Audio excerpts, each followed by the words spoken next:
끝까지 경기를 보시면 어떤 경기를 하는지 알 수 있고 이번에 스완슨 선수까지도 KO로 시킨다면은 사실 그런 선수는 정말 흔하지 않다고 생각하고요. I'm looking for an early knockout. I feel like he is too, but I know we're both tough, so it could end up being just fight of the night. Cowboy's proved himself at this weight, but he hasn't proved himself against me, and that's what I'm gonna change. I'm on a title run right now, man. I'm making waves, and Max is in my way. This fight tonight is going to be one for the fans. Max is going to come out there, put on a show. I always put on a show when I come out there, so this one here is for the fans. Tonight I'm fighting for the belt, but it's just another fight for me. I'm going to go in there, get in Pettis' face, and show him who Max Holloway is.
For the 5th time, the Octagon is in Toronto, Ontario, Canada. As once again, we are inside Air Canada Centre for UFC 206, Holloway versus Pettis. Closed captioning is available for tonight's telecast. Tonight's SAP brought to you by UFCEspanol.com. Tonight's broadcast is available in 100% Spanish. Let's get things started. Hi again, everybody. I'm Mike Goldberg. Welcome once again to the Ultimate Fighting Championship. There's always a big battle before the fight for anyone in mixed martial arts, in combat sports. That battle is against the scale, and this time the scale beat Anthony Showtime Pettis. Listen to his reaction when he misses weight.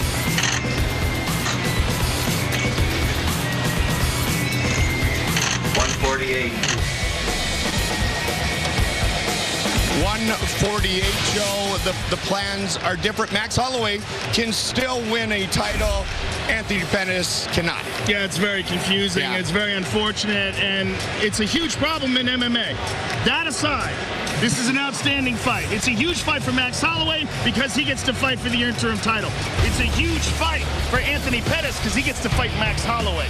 Max Holloway is one of the very best 145-pounders in the world. He's on a 9-fight win streak. His only loss in the Octagon was a decision to Conor McGregor, and he has looked sensational since then with some big victories over guys like Jeremy Stevens and Cub Swanson.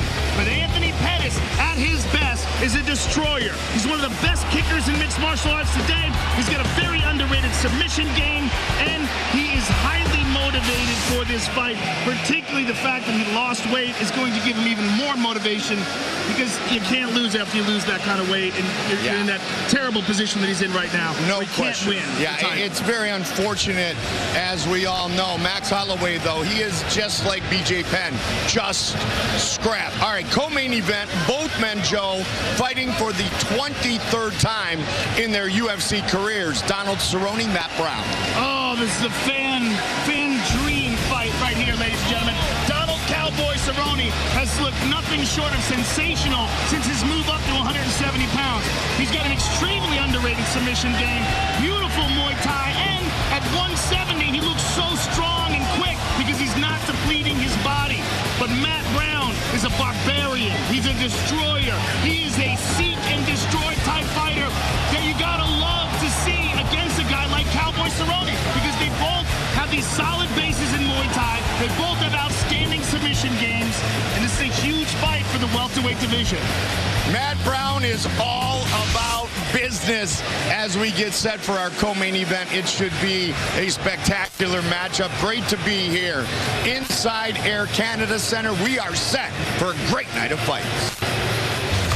Here's a look at the rest of tonight's card, and we start in the featherweight division with veteran striker Cub Swanson, known for his big finishes and beautiful destruction.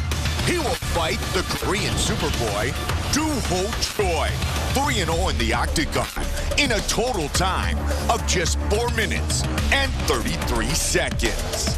And in the middleweight division, U.S. Special Forces sniper Tim Kennedy, a black belt in Modern Army Combatives, returns to battle the youngest Ultimate Fighter, Season 17 winner Kelvin Gastelum, who's coming off a win over former welterweight champion Johnny Hendricks. And we get things started with Lethbridge, Alberta, Canada's Jordan Meehan, set to fight for the first time since UFC 183 in January of 2015 and seeking career win number 30 against UFC newcomer Emil Meck, the Viking Brawler, who's coming off a 45-second knockout win over UFC veteran Husamar Paul Harris.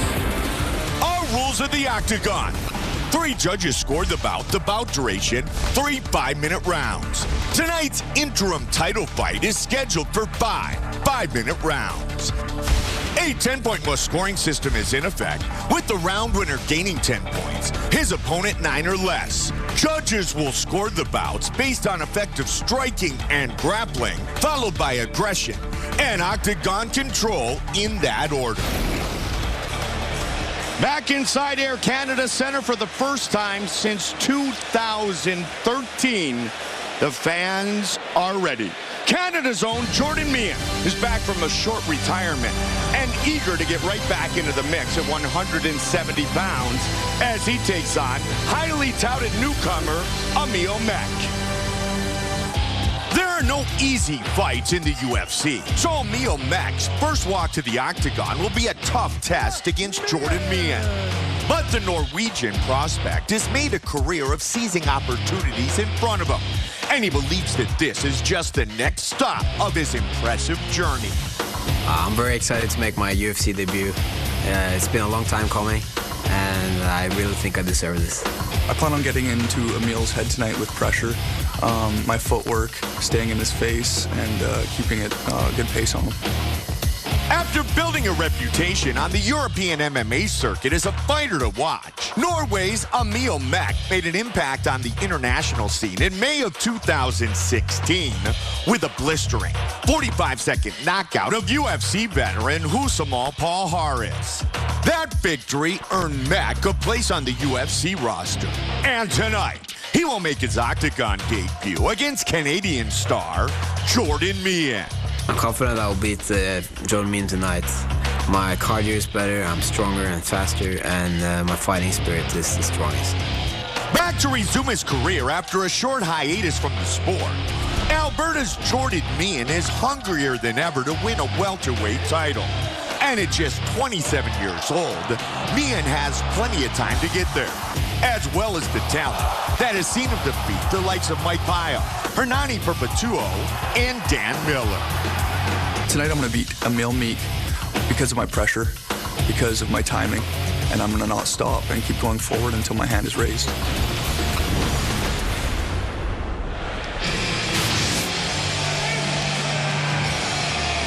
Making his UFC debut here tonight, fighting out of Trondheim, Norway, the Viking Brawler, Emil Meck.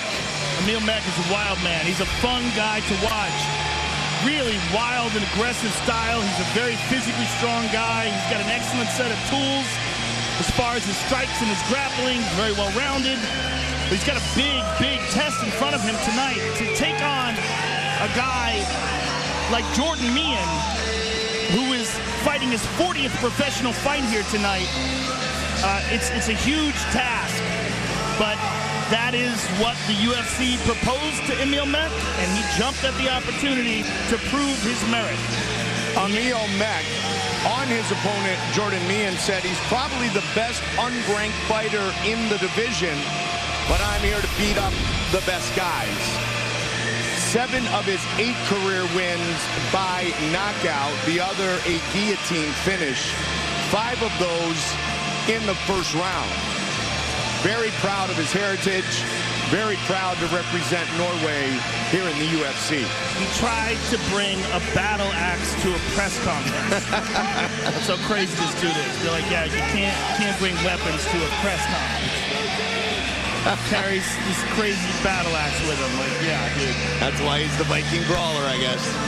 Yeah, we get it, but yeah, that's taking it to an unattainable level. Yeah, Tim Kennedy doesn't show up with a sniper rifle either. That we know of. Exactly, right? Well, listen, this should be a very interesting fight and a very fun fight, and I believe that Jordan Meehan will be the best fighter that Emil Meek has ever faced, other than Paul Harris, and we know how that went. He knocked out Paul Harris in 45 seconds. Yeah. Very confident, 28-year-old UFC newcomer, Emil Valhalla Meek.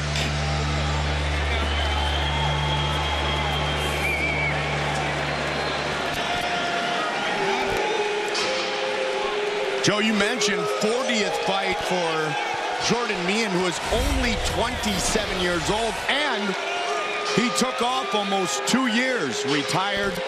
Now he's back, and we know that he is a gamer. He loves to stand and brawl. He's incredibly talented, and I think Emil Meek's opinion of him that he's the best unranked fighter in the division is very accurate. You want to talk about potential and skill and just an overall ability.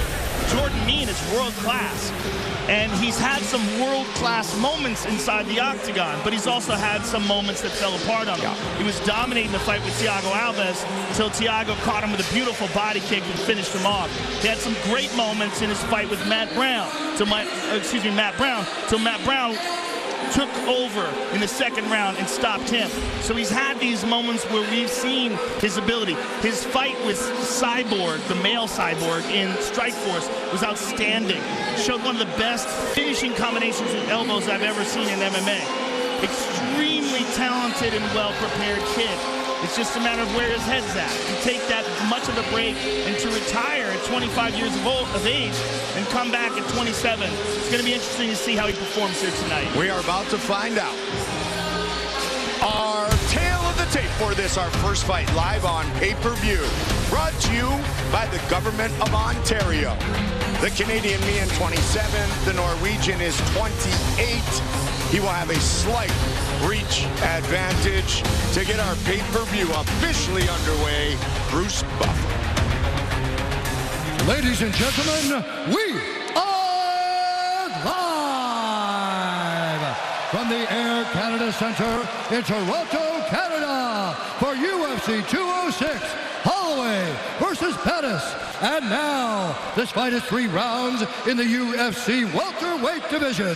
Introducing first, fighting out of the blue corner, a Viking brawler, holding a professional record, 8 wins, 2 losses, 1 draw, 1 no contest. He stands 5 feet 11 inches tall, weighing in at 170 1/2 pounds.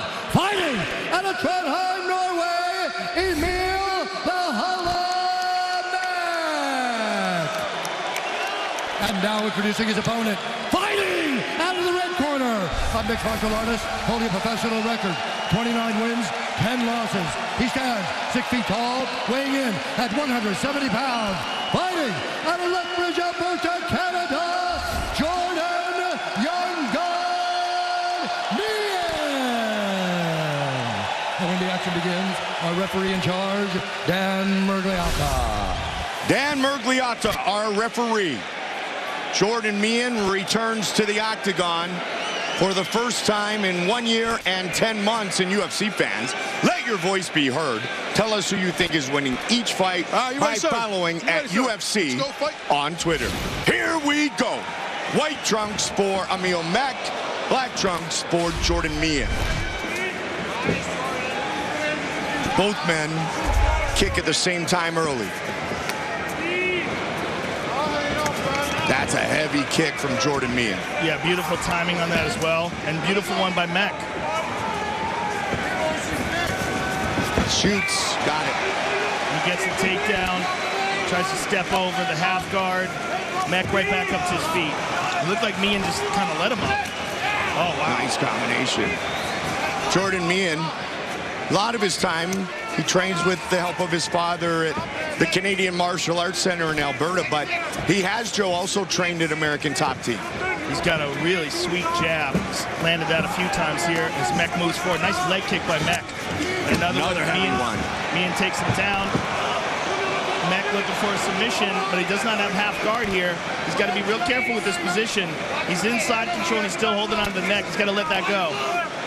He's got to let that go because he can get caught in the Von Flue choke. It's the same choke that OSP used on Nikita Krylov. Meehan holding him here, moving to north-south position. Knees to the body by Jordan Meehan. Now he's in full north-south here. Look for the north-south choke. Look for him to try to set that up perhaps with his right arm. Especially particularly the way he's controlling the left arm of Mack. Just so keep an eye on Jordan's right arm. See if it moves forward towards the neck or backward for him. Spin, Mack right back up to his feet. Nicely done by Mack. Meehan eats a right hand. Mack caught him. Mack caught him. Big punches from Emil Mack. Now the counter from Meehan. Mack caught him again with a left hook, raised him with that left hook off the top. Oh, solid knee on the way out. This is a brawl. This is the type of fight that favors Mack. He loves these kind of fights. The young gun, now 27 years old. Good kick to the body by Mack. He gets that quick hook to deliver to the chin of his opponent, now to the body. Jordan caught him there. Good right hand over the top by Jordan. Throwing with everything, putting combinations together. Jordan is so skillful, Mike. He's just so well trained. He's just got a full arsenal of techniques. Good kick to the body by Mack. First kickboxing match for Jordan Meehan came when he was 11 years old. He had 31 fights before his 21st birthday. Head kick. He throws a lot of off-speed stuff too, Mike. That sets you up for the faster things. Kind of lulls you to sleep. Beautiful duck under, gets the takedown. Nicely done. Mack hits the switch, and Mack's on top. Jordan spins it around. Beautiful scramble. Oh, something's going on with Mack. Yeah, he just screamed. He's touching his ribs. Yep. He might have broke a rib. That's what I was thinking. Yeah, he's in visible pain. Screaming right now. And it came during that scramble. Yeah.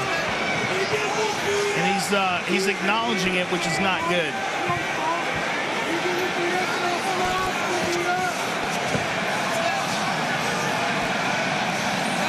Right now he's trying to work through whatever it may be. And he's in a bad spot with Meehan. So let's see if Mack looks for a real quick finish here, Joe. Because his body might have just suffered a big injury. Well, he looks fine now. Yeah. It might have been temporary. Who knows? Oh, beautiful combination.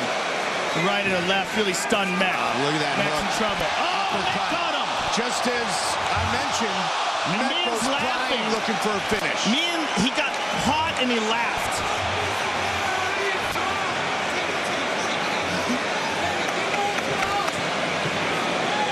Great pace to this fight, our first on pay-per-view. Mack in the white, Meehan in the black trunks. Final 30 seconds. Both men have connected. Both guys taking a little bit of a break here. Good head control by Mack.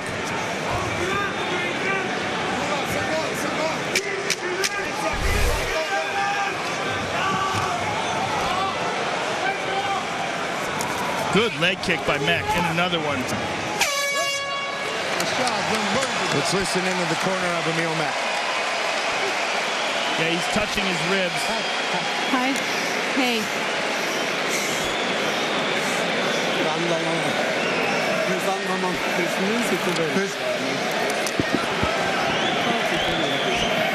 Let's see what's going on.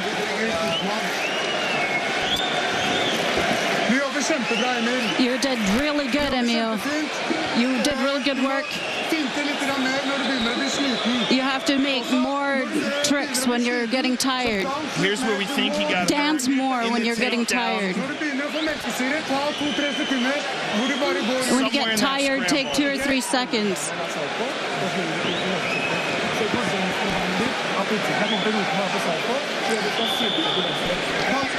You're going to step to the left. When he gets into with a kick, you're going to step to the left. You did really good work.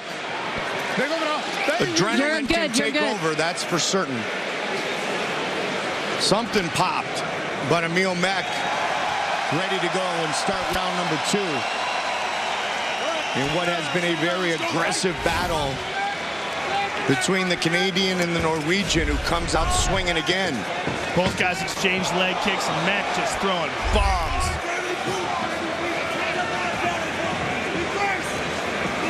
He takes the center of the octagon aggressively.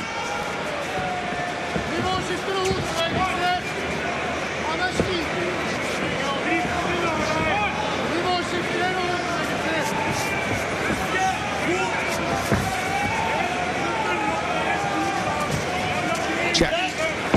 Not that one. Jordan is on the outside here. Looks like he's looking to counter Mike. Gears of War 4 for a limited time. Save $20 on Gears of War 4, the game Polygon calls the best looking game on Xbox One. Good flurry here by Mech. Excellent flurry by Mech, and Mian is getting a bit passive. And Mech's got the takedown.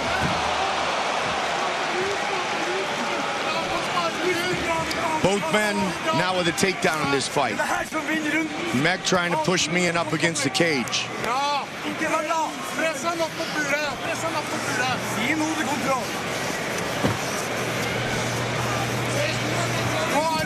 First fight in 679 days for the young gun Jordan Mian, trying to get back to his feet here. Good shots.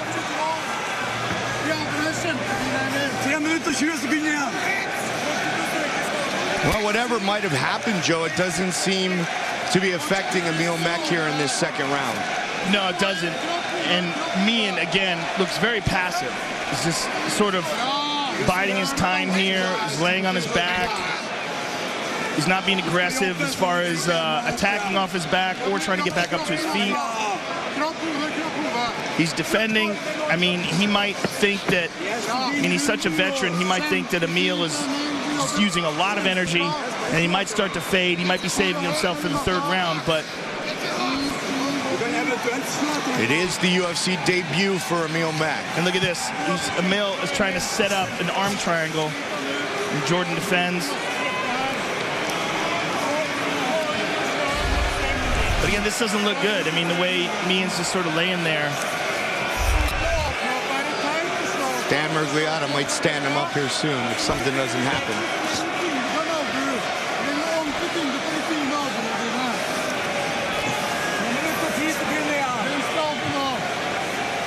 Good job by Mian controlling posture. He's doing a decent job of doing it, but I would like to see him be more active. And for Emil, then this is an awesome opportunity to do this, He should really be getting off some more ground and pound. Yep. Trying to alter the breathing of his opponent with his forearm there. He has an opportunity to do damage here, though, especially considering that Mian does seem to be a bit passive.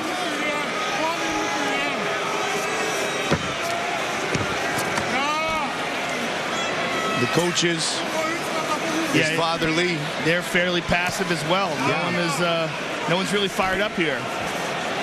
And Emil looking again for the arm triangle. This time he's on the other side.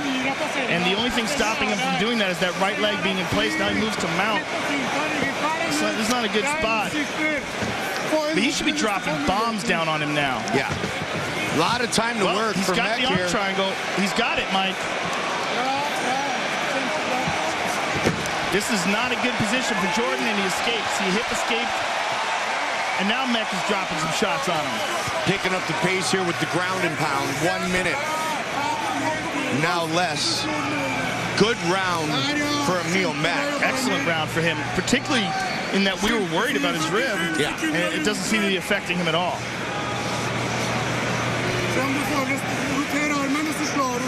Right in front of his corner as well. Total strikes. Mack plus 11. It almost seems like Meehan is resigned to losing this round. Yeah. You don't see any sense of urgency in him. And for Emil Mack, excellent job of maintaining this position. Now he's getting off some hard shots. Good shots by Emil here. Meehan closes the guard. Where we're probably in the round.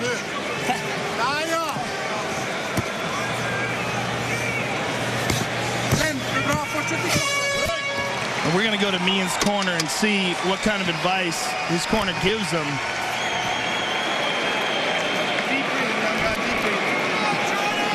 Do this.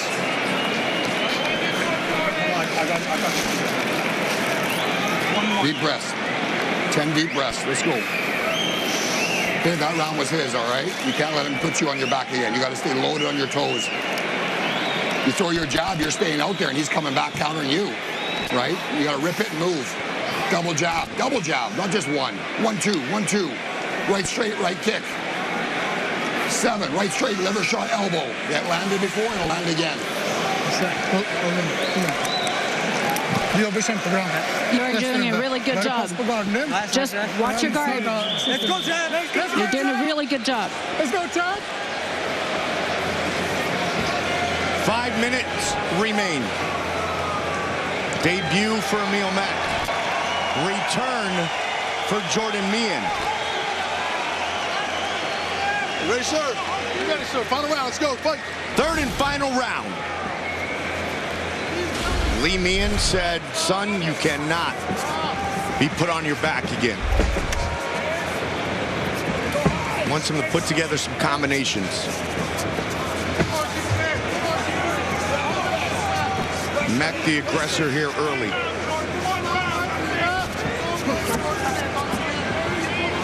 Yeah, Mack controlling the center of the octagon, putting that pressure on Meehan.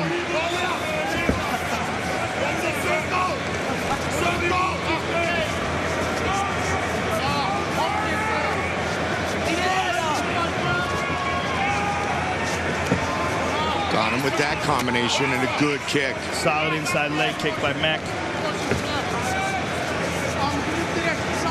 Emil Mack setting the pace again. First round was back and forth. Second, outstanding for the Norwegian. And he's the aggressor, Joe, thus far here in the third. Yeah, just not enough aggression and not enough intensity from Jordan Meehan.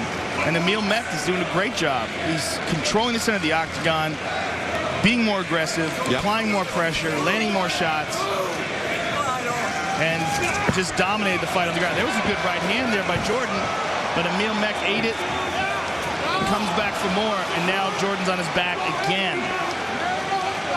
And Mack's the one we thought suffered the injury in the first round.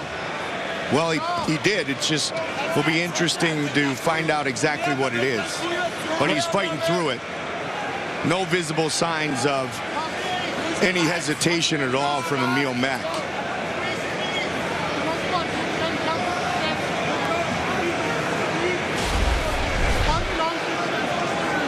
So this is what I don't like to see from Jordan Meehan. Once they go to the ground, he's got to explode immediately. When he feels his back touch the ground, he's got to buck and move. But it almost seems resigned to accept this position when he goes down.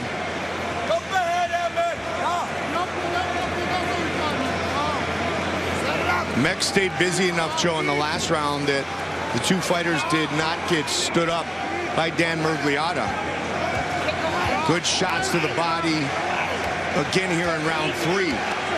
Yeah, I mean, Mian's not doing anything to stop that. He's not doing anything offensive off of his back. He's just kind of holding on. I mean, he might literally be praying for a stand-up, like just trying to hold on and wait to get stood back up. But he should be making moves to try to get back up himself, or to try to reverse the position or threaten off of his back. He's just not the enthusiastic and intense Jordan Mian that we have seen when he's fighting at his best. We haven't seen him for a while, 1 year, 10 months. Well, that was what we were talking about coming in here. Yeah. Where's his head at? For sure. Because the guy retires at 25 years of age, and then you see him 2 years later and he's back. Is it because he just needed some time off, or did he really not know what else to do with his life?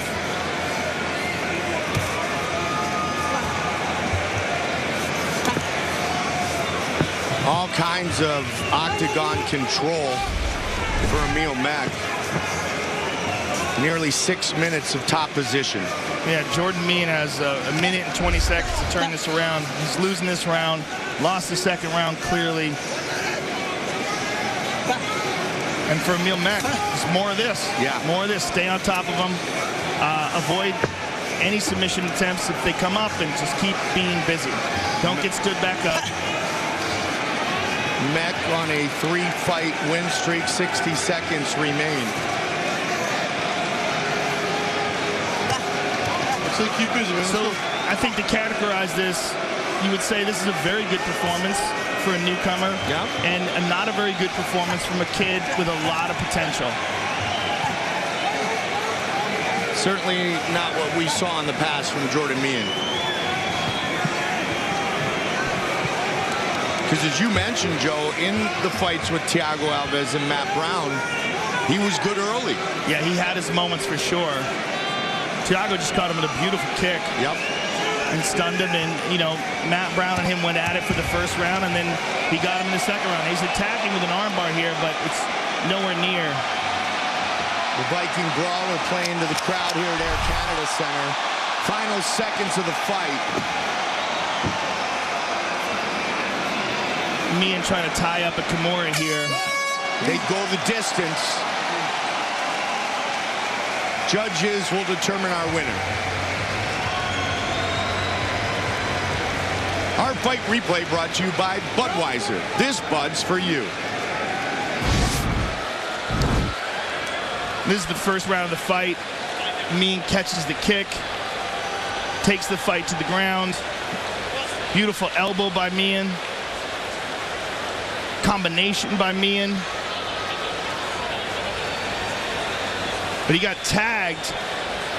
And look, as he's running away, he's smiling, which is kind of crazy. And Mack is just charging after him. That's all in the first round. And from there on, it's Mack. It's Mack with the takedown, Mack with the ground and pound. Dominant second round. Controlled the third round as well.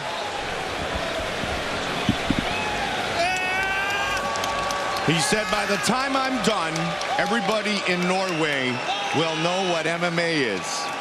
Fighting for my country.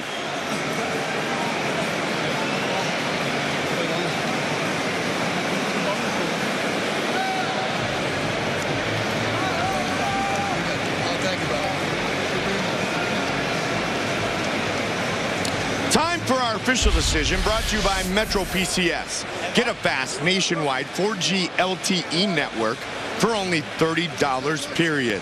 Wireless figured out. Bruce Buffer. Ladies and gentlemen, after 3 rounds, we go to the judges' scorecards for decision. All 3 judges score this contest 29-28 for the winner by unanimous decision, Emil the Holloway Mack.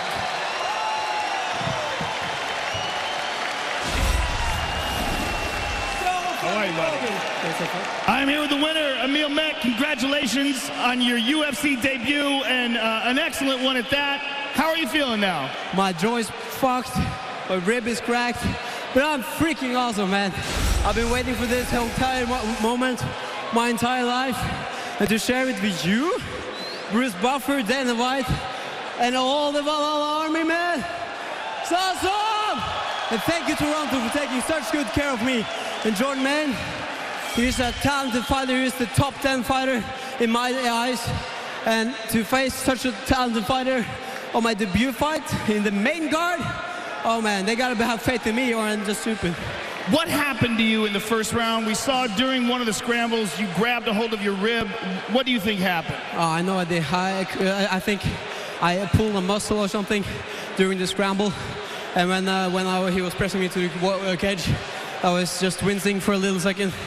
And well, I had to fight through it. Yeah, you definitely did fight through because it didn't seem to affect your performance at all from then on. You took him to the ground and controlled the second and the third rounds from the ground. Was that surprising to you at all coming in here? No, nobody has ever, in my entire 11 fights, I never shoot for a double leg in the fight.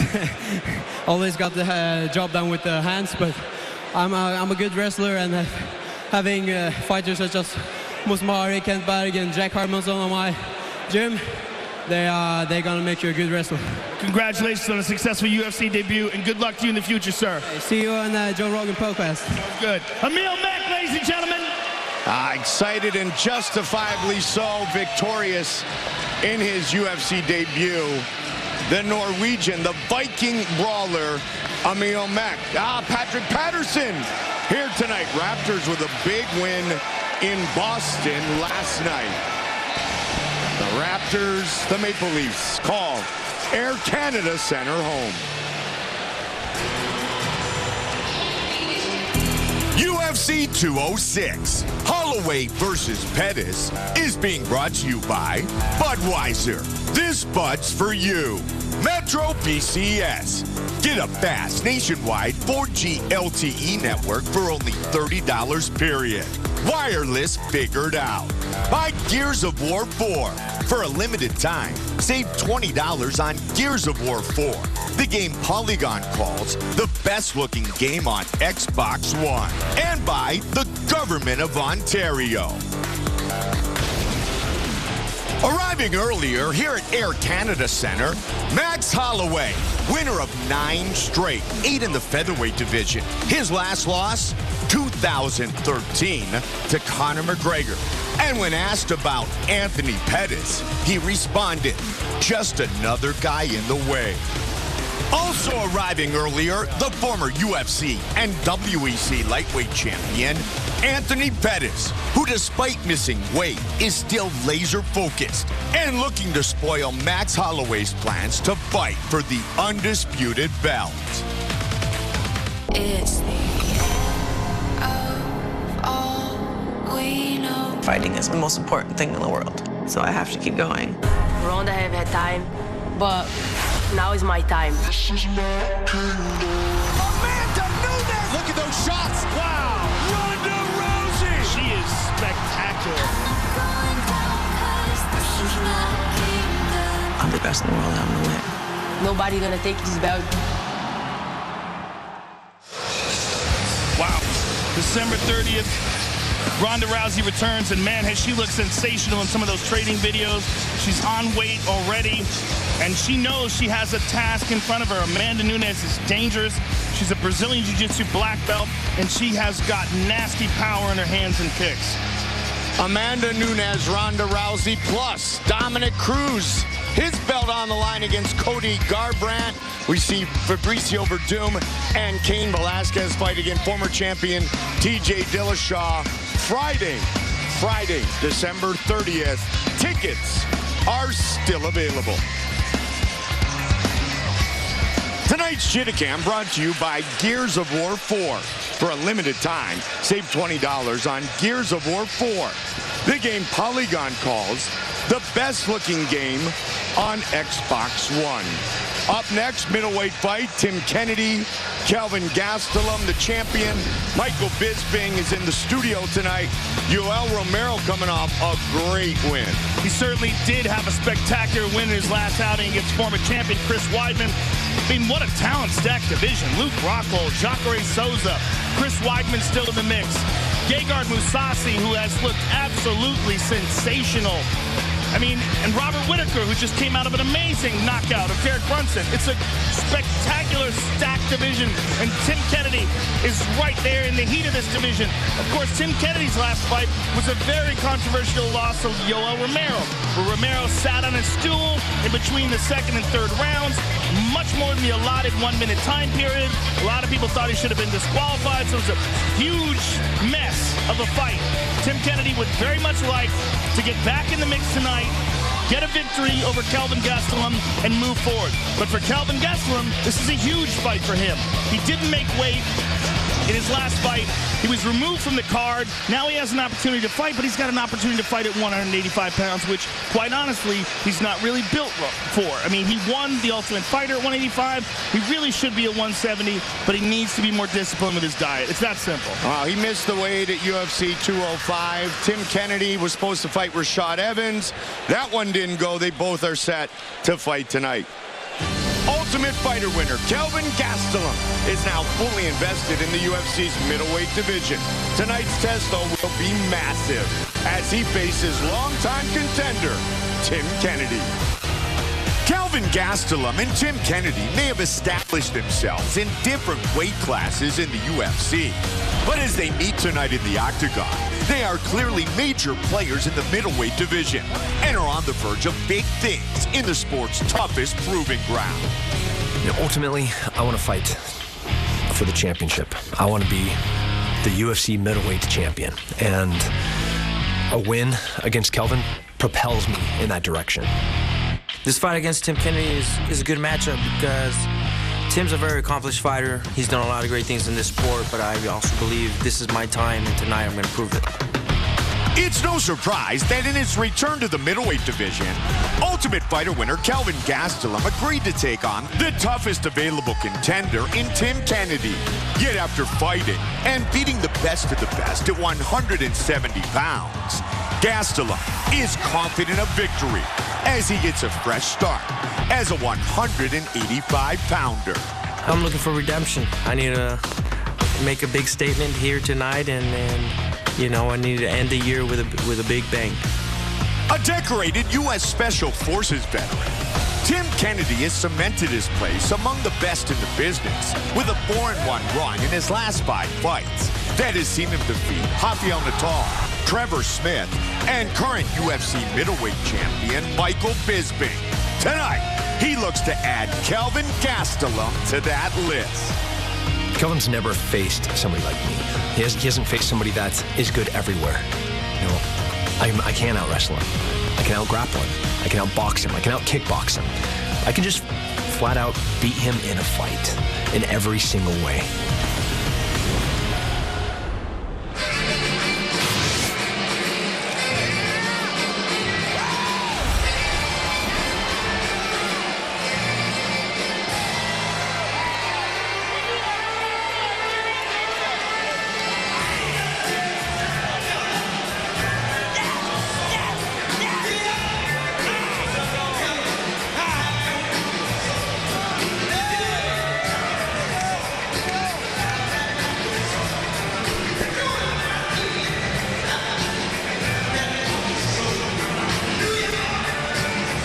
Kelvin Gastelum steps into this fight as a young, talented fighter with his back up against the wall.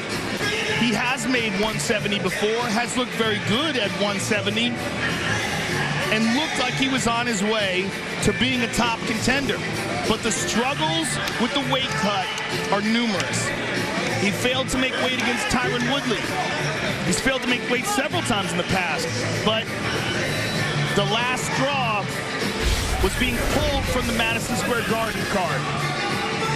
So Kelvin is in this position now where he's got to fight at 185 pounds because the UFC won't allow him to fight at 170. With proper diet and with proper discipline, he's a 170-pound fighter, but he has eaten himself up to 185. That said, he's still very talented. He's got very good footwork and very good boxing. Kelvin Gastelum is by no means a gimme fight for anyone at 185 pounds.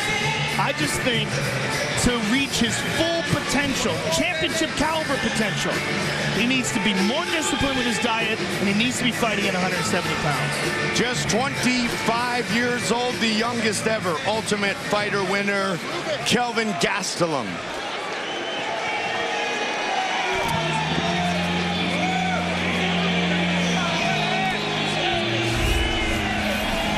Now, in this sense, these two fighters are polar opposites because Tim Kennedy is nothing but discipline. Discipline, drive, desire, focus.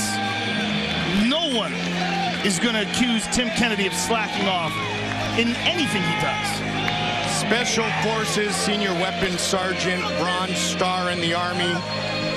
Three-time Modern Army Combatives Light Heavyweight Champion. This man is all about discipline. He is all about protecting our nation. And he's all about getting a win in his return to the octagon here tonight. And he's a tank. He's a very big guy for 185 pounds, cuts a tremendous amount of weight. He's heavily muscled, very strong, excellent grappling, excellent striking, outstanding submission game. If there's one area where Kelvin Gastelum may have an advantage, though, it's footwork and movement. Footwork, movement, his southpaw style. He throws a beautiful jab, excellent boxing combinations, and he's absolutely talented on the ground as well. I don't think he's at the same submission level as Tim Kennedy, but he's got a very good submission game. Tim Kennedy, though, will have a significant size and strength advantage coming into this fight. Although he did make the weight at 185 pounds, Tim is most likely well north of 200 pounds right now. First fight in over 2 years, 805 days. He was doing some television work for the History Channel. He's never been submitted, and he's fought Roger Gracie, and he's fought Jacare.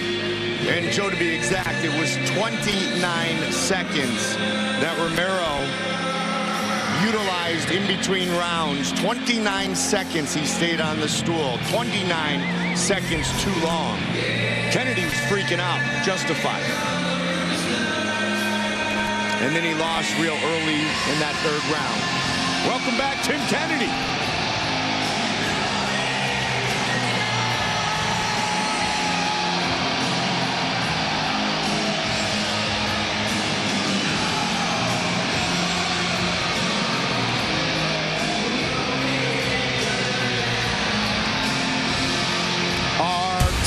Tape for this middleweight fight, brought to you by the government of Ontario.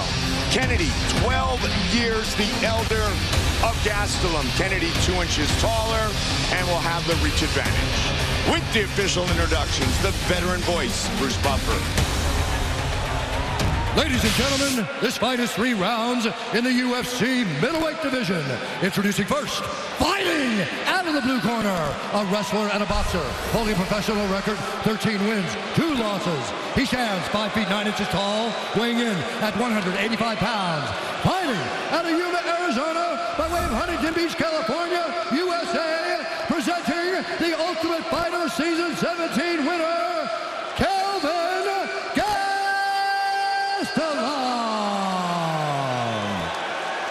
And now introducing his opponent, fighting out of the red corner, a mixed martial artist holding a professional record, 18 wins, 5 losses. He stands 5 feet 11 inches tall, weighing in at 186 pounds.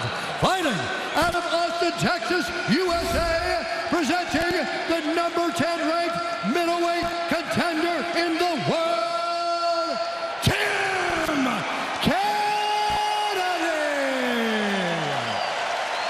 And when the action begins, our referee in charge, John McCarthy. Big John McCarthy, our referee.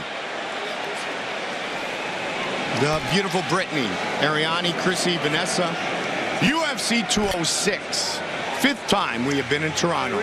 Kennedy, Gastelum. Here we go. Green trunks for Kelvin Gastelum. He is a southpaw. Black trunks for Tim Kennedy, and he's throwing kicks early.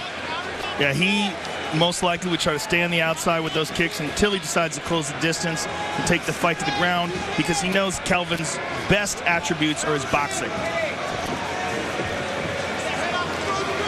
You see Kelvin very light on his feet, and that's where I think Kelvin can present anybody with a problem. Gears of War 4 for a limited time. Save $20 on Gears of War 4. The game Polygon calls the best looking game on Xbox One. Kennedy the aggressor here. Kennedy landed a right hand there. Ducks under. And he gets the clinch. And this is where size and strength will play a big factor. Tim Kennedy with a knee to the body drags Kelvin to the ground. And Kennedy is a lead blanket when he gets a hold of you. That's a great way to put it, Joe. And he's an elite ground specialist, very good at controlling and submitting people, and loves sapping the strength out of you, loves a grinding fight. Takes particular, yeah, I mean, he's kneeing him in the ass there, very painful. And again, just riding him here. Absolute control, and power, keeps it. Strength. He's so physically strong. Got him fully flattened out here. Kelvin's in a lot of trouble here. Really good start for Tim Kennedy in his return to the octagon. It's been a while. And this style is the style that he used to defeat current UFC middleweight champion Michael Bisping. Yep, Staying on top main of event. him. Yeah, stay on top of him, smush him, control him on the ground. That fight, Joe, was in Canada as well as in Quebec City. And Kelvin here desperately wants to get back to his feet and get out of this. But it's going to be a struggle. Kelvin doesn't have any legs hooked in now. Now Tim's got one more hooked. Hard knee to the thigh. And he gets the rotation of the hip to really deliver the solid knee strike. See him come around like that. Where there's a difference between a real middleweight here and a guy, again, who should be competing at 170 pounds and who has competed at 170. Tim would have to chop off a leg to make 170. These are hard knees to the thigh here. Tim Kennedy always seems to have an endless gas tank. He also, you give him a situation where he feels like someone doesn't have discipline. And, you know, he called out Kelvin for being undisciplined and, you know, said a bunch of bad words about him and basically saying that he's lazy and that it's disrespectful to other professional fighters. That's the kind of guy that Tim Kennedy wants to punish. And that's what he's doing so now. far. Yeah, he's doing it big time. These are hard driving shots with these knees, and Kelvin is in a bad situation where he can't get free.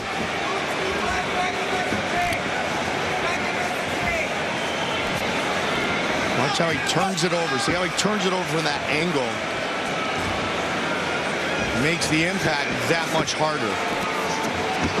And this is going to wear on Kelvin. I mean, Kennedy is making him carry around his weight. He's weighing on him. Oh, Kelvin got free. Nicely done. Beautiful explosion by Kelvin and spun out. Gastelum needs to get something back here. And he does. And Kelvin tagged him with a left hand. Kelvin right into an aggressive striking stance. They clinch. But Kelvin on his feet is dangerous. Yeah. His boxing is outstanding, and that's what we were saying at the beginning of this fight. Is I think he has an advantage in his footwork and his movement. And Tim's got his hands down, and he just got tagged there again. Another clinch, but not for long. See, out here, this is Kelvin's world. Yep, this is what he wants. Slides in with that jab. He's got a big advantage there. Kennedy taking a look up at the screen. 40 seconds on the clock here in round one. Tim Kennedy has a swollen right eye, Mike.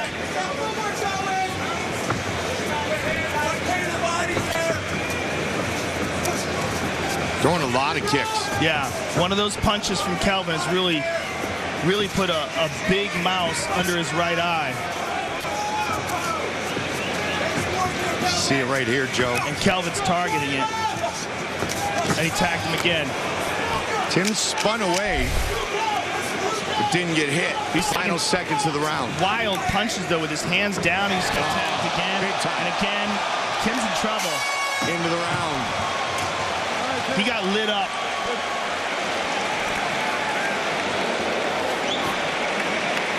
They're going to have to put the end swell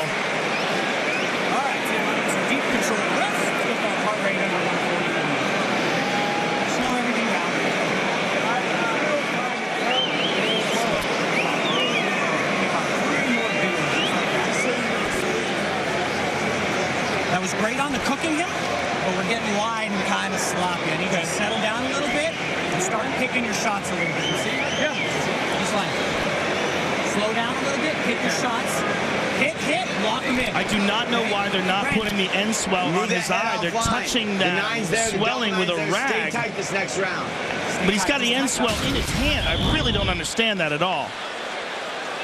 And here you see Kelvin with the jab, Kelvin with a straight left. And this is what we suspected coming in this fight. Kelvin has an advantage with footwork, movement, and boxing.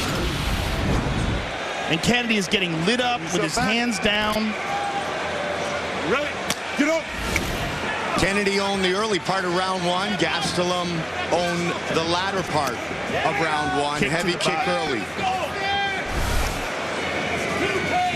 Kelvin wants to put together combinations, get in and get out though. Doesn't want to grapple with Kennedy again. And I don't think Kennedy wants to box with Kelvin. Absolutely. So this is very interesting. Styles make fights.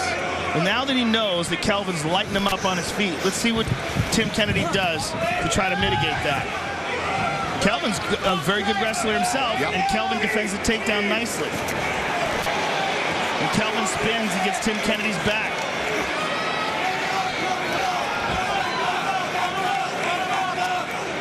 Now it's Gastelum who takes the back of his opponent. And again, this is a guy who submitted Jake Ellenberger. He's got very good submission skills. The question is he going to be able to utilize those against a big, strong black belt like Tim Kennedy? Picked last on the Ultimate Fighter, won at 21 years old. Kennedy trying to grab a hold of one of the arms of Kelvin. Kelvin's not letting him. Kennedy wants to reverse this position somehow. He's got a hold of a single. Let's see if he can complete it. Back to the waist. Now let's see if Tim can drag Gastelum back down to the mat.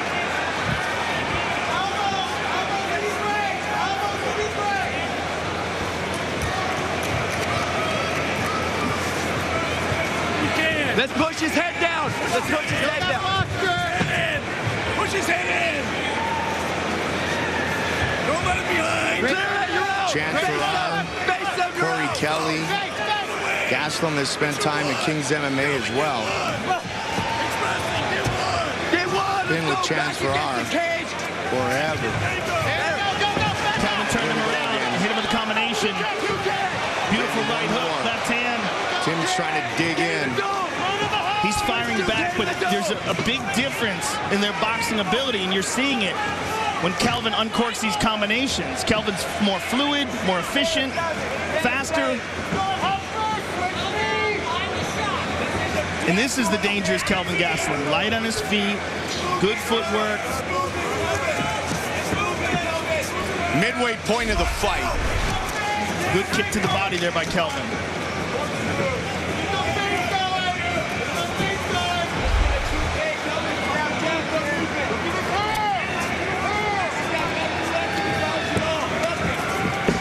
Gastelum. Excellent combination by Gastelum, and a good job of avoiding that takedown. And Tim looks like he's moving in mud right now. Yeah, Gastelum definitely dictating where this fight takes place. Couple of kicks now, a side kick, just to try to keep Kelvin off of him and stall this aggressive attack.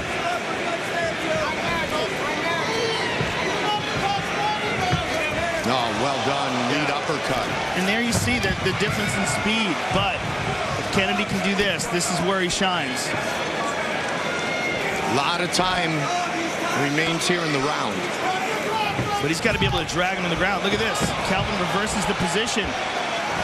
Kelvin on top now. Kelvin turned it around on Kennedy.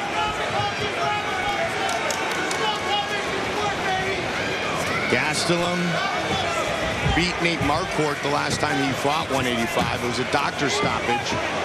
Yeah, he beat him badly. Yeah, he did. Mexico City. But that was also a situation where, you know, he couldn't make the 170 weight. They made him fight 185. I mean, it's happened a couple of times now. Yep. If Kelvin could just get it together, he's so talented.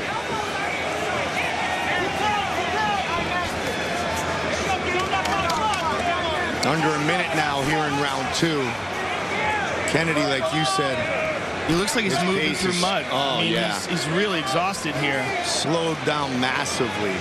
But he's also one of those guys that carries a tremendous amount of muscle. I mean, you look at how big he is and how well built he is. I mean, that's great in the beginning of a fight. It's very difficult to maintain. He just got caught with a left hook. Kelvin cracked him there. It's very difficult to maintain a fast pace with that kind of build. On the ground, he can control the exchanges better. He can control the pace of things if he can stay on top. And that strength allows him to stay on top sometimes. But Kelvin has done a great job of mitigating that. Beautiful jab by Kelvin. Another jab. Again, 1-2 by combination. Kelvin. Kennedy's hurt. That lead uppercut connected. Big round for Gastelum. His striking is on point. Yeah, that 1-2 stunned him. This is the speed and fluidity of Gastelum. Look at that. He faked with the left, came in with the right uppercut. Very beautiful and fluid. And there's that left hook. Caught him right in the jaw. We know what he wants to do. He wants to counter you with his right. He wants to counter you with his right. And he wants to take you down.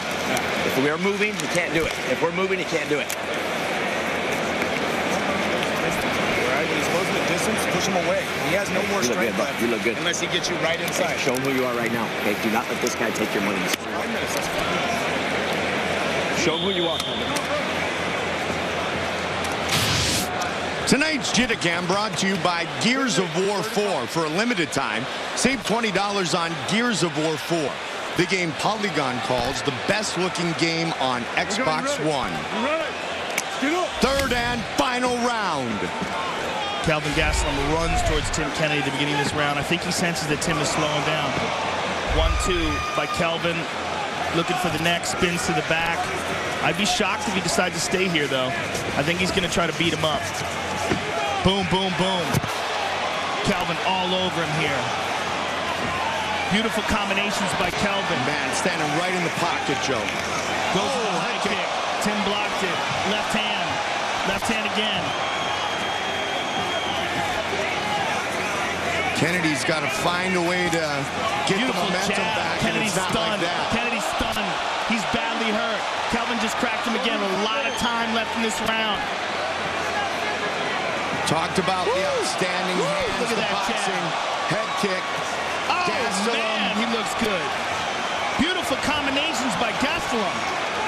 He's Kelvin just picking Gastelum Kennedy senses a apart. finish here, Joe. He's just picking him apart. Just so smooth and fluid and doesn't look tired at all. Kennedy misses. Hit him with that second one. But Kennedy is, again, he's moving through mud. He looks exhausted. He looks burdened down. He's trying to connect. But Kelvin just gets out of the way of things. And whatever does land doesn't seem to have much on it.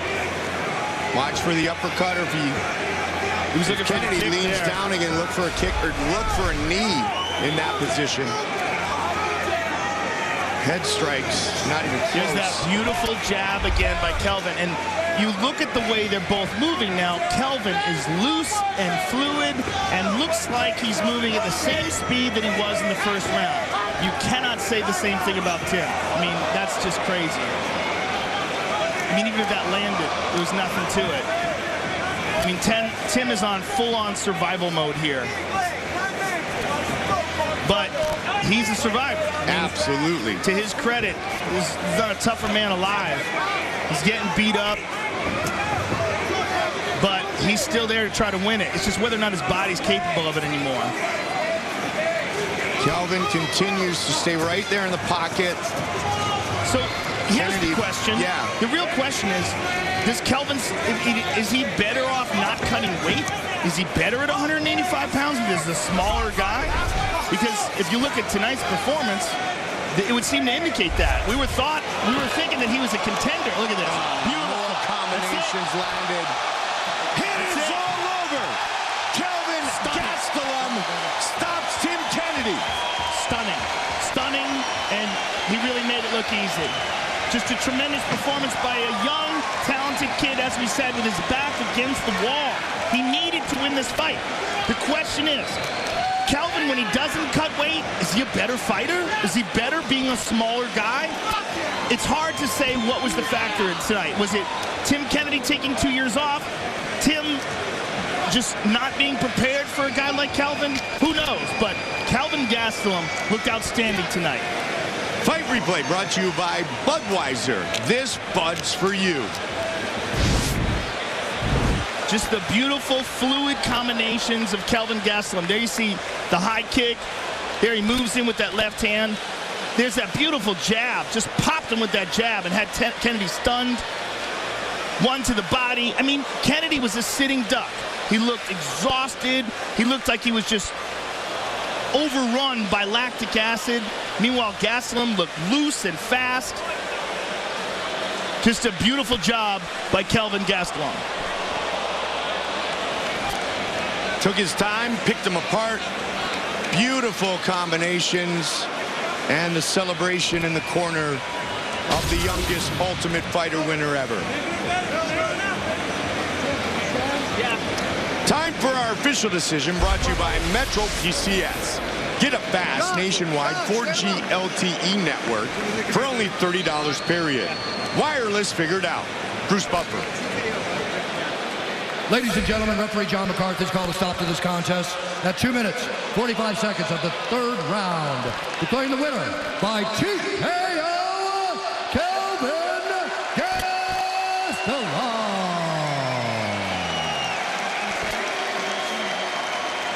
I'm here with the winner, Kelvin Gastelum. Kelvin, the way we described you coming into this fight as a young, talented fighter with his back up against the wall. But man, did you put on a show tonight. How did you feel coming into this fight? Did you feel like your back was against the wall? Man, it's been a rough month, Joe. I'm not gonna lie, it's been a rough month, but thanks to, I got strength from God, I got strength from my family, I got strength from the fans that keep supporting me, so I thank you all for the ones that keep supporting me. Thank you, Canada.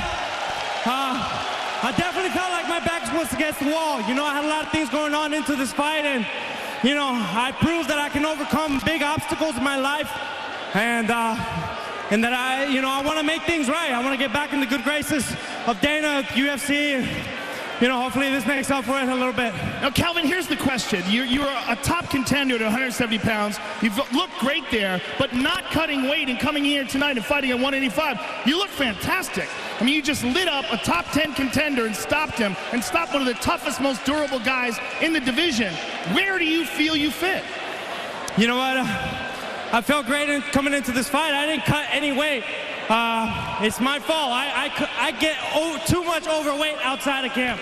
And that's something that's going to change from here on out. I was able to get away with it the last few fights, but not anymore. I got to change my lifestyle, and you guys are going to see the change in my life from here on out. So you're saying you want to go back down to 170 pounds? That's what I'm trying to say. I will show up at Dana's doorsteps at 170 pounds if I have to. Well, listen, amazing fight tonight. Enjoy the fruits of your labor. You just put on a show here tonight. Congratulations to you. Thank you, guys. Thank you, guys. Here in Canada, I love you guys. Thank you to my family. I got to give thanks to God for all the blessings in my life. Thank you, Joe, for being here. And I love my family. I love you guys. I'll see you when I get back home. Thank you for an amazing performance. Kelvin Gastelum, ladies and gentlemen. Spectacular stand-up performance by Kelvin Gastelum. He finishes the veteran Tim Kennedy in round number 3. Man, if he does what he just said he is going to do, man, he is nearly unbeatable. Look at this, the Canadian, Gary Goodridge, a UFC great from decades ago. Tonight's Shit Camp brought to you by Gears of War 4. For a limited time, save $20 on Gears of War 4. The game Polygon calls the best-looking game on Xbox One. We go inside the locker room of the Korean Superboy. Do-Ho Choi, just 25 years old, already 14-1 as a professional, 3-0 in the UFC, 3 first-round finishes. Tonight, he takes on a battle-tested veteran in Cub Swanson, one of the most respected fighters in the sport, longtime featherweight contender. Swanson has fought the likes of Jose Aldo, Chad Mendez, and Frankie Edgar. Tonight, Joe, a much different and unique challenge for Cub Swanson. A very unique challenge for Cub Swanson and a very unique challenge for Doo-Ho Choi. Doo-Ho Choi has shown nothing but promise. Beautiful power punches. I mean, the kid stays composed under pressure, but Cub Swanson will be his most difficult task. What makes this fight really interesting is that Doo-Ho Choi's, what he's shown, besides composure and excellent takedown defense, the ability to get back up, is boxing. And that is where Cub Swanson shines. And I suspect this should be an amazing fight, but you want to talk about a talent-filled division. I mean, my goodness, look at that. We have, of course, Anthony Pettis and Max Holloway are fighting tonight. Frankie Edgar, who just overcame Jeremy Stevens. Ricardo Lamas looks excellent now. I mean, it's an amazing, amazing division. And now that Conor McGregor has relinquished the title, Jose Aldo's the champion. It's just an amazing, amazing time for the 145-pound fighters. Featherweight division, later on in our main event, as Joe said, Holloway and Pettis.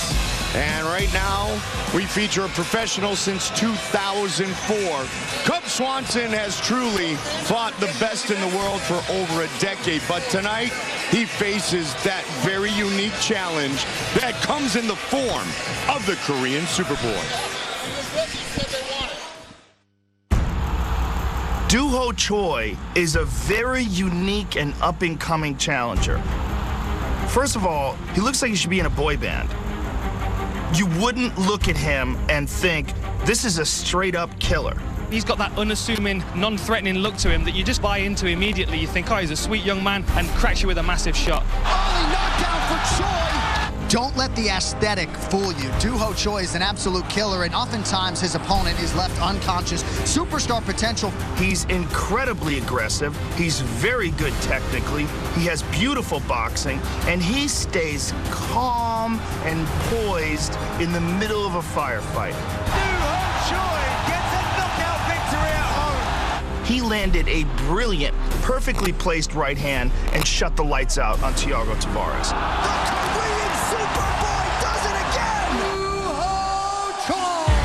He's a unique prospect, but Cub Swanson is a wily and dangerous veteran with outstanding power and ridiculous accuracy.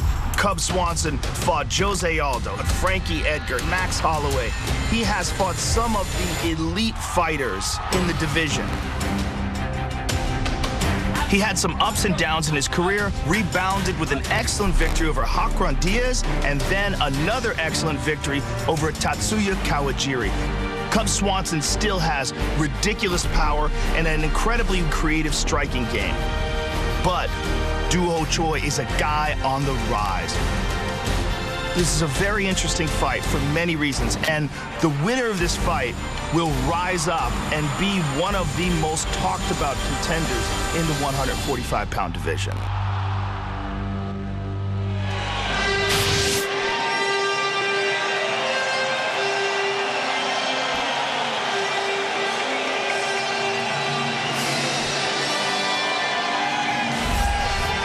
Born and raised in South Korea, 3-0 in the UFC, all first-round finishes, 2 bonuses. Joe, a total octagon time for Doo-Ho Choi of 4 minutes and 33 seconds. When you look at him walking towards the octagon, you think that this is like a scene in a movie, and we're jokers. And we're talking about some cute kid and pretending that this cute kid is a killer. Don't let what this guy looks like fool you. He looks like an adorable teenage boy, but he will give you a concussion. And he has lightning-fast punches and sniper-like accuracy. He's an outstanding fighter, completely composed, and has a wide range of skills. He's very good at takedown defense, very good at getting off the ground, and he has a submission game, too, that you rarely see. But what he is really good at is lightning-fast strikes. He is a sniper. Tom Gervasi, in previewing this fight, and especially the Korean Superboy, Doo-Ho Choi, said he's got a nonchalant intensity. He pressures opponents quietly, but consistently, and then all of a sudden, boom. Well, I think his looks, I mean, the way he looks so cute. I think it's almost like a tactic. It's an unintentional tactic. People judge him by the way he looks. But if you judge him by his performances inside the octagon, he is a talent and a prospect to keep an eye on. And I'm really excited about this fight because Cub Swanson will test this young man. We thought Thiago Tavares would test him. He came out of that test with an A+. And we're going to find out how he fares against the wily and talented striker in Cub Swanson. I should say the wily and talented, full-range mixed martial artist in Cub Swanson. He is the Korean Superboy, Doo-Ho Choi.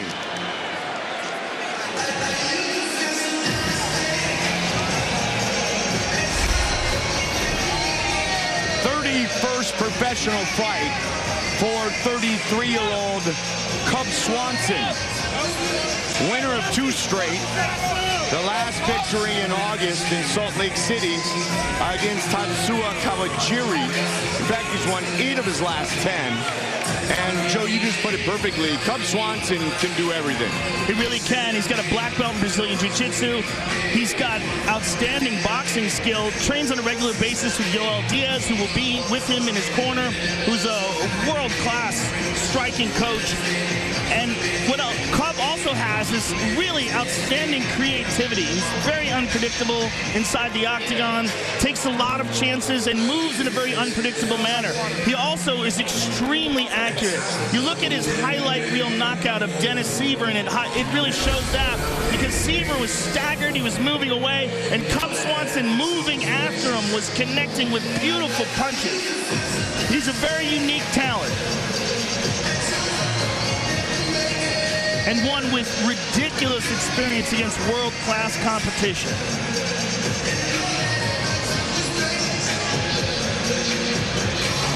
Cub Swanson,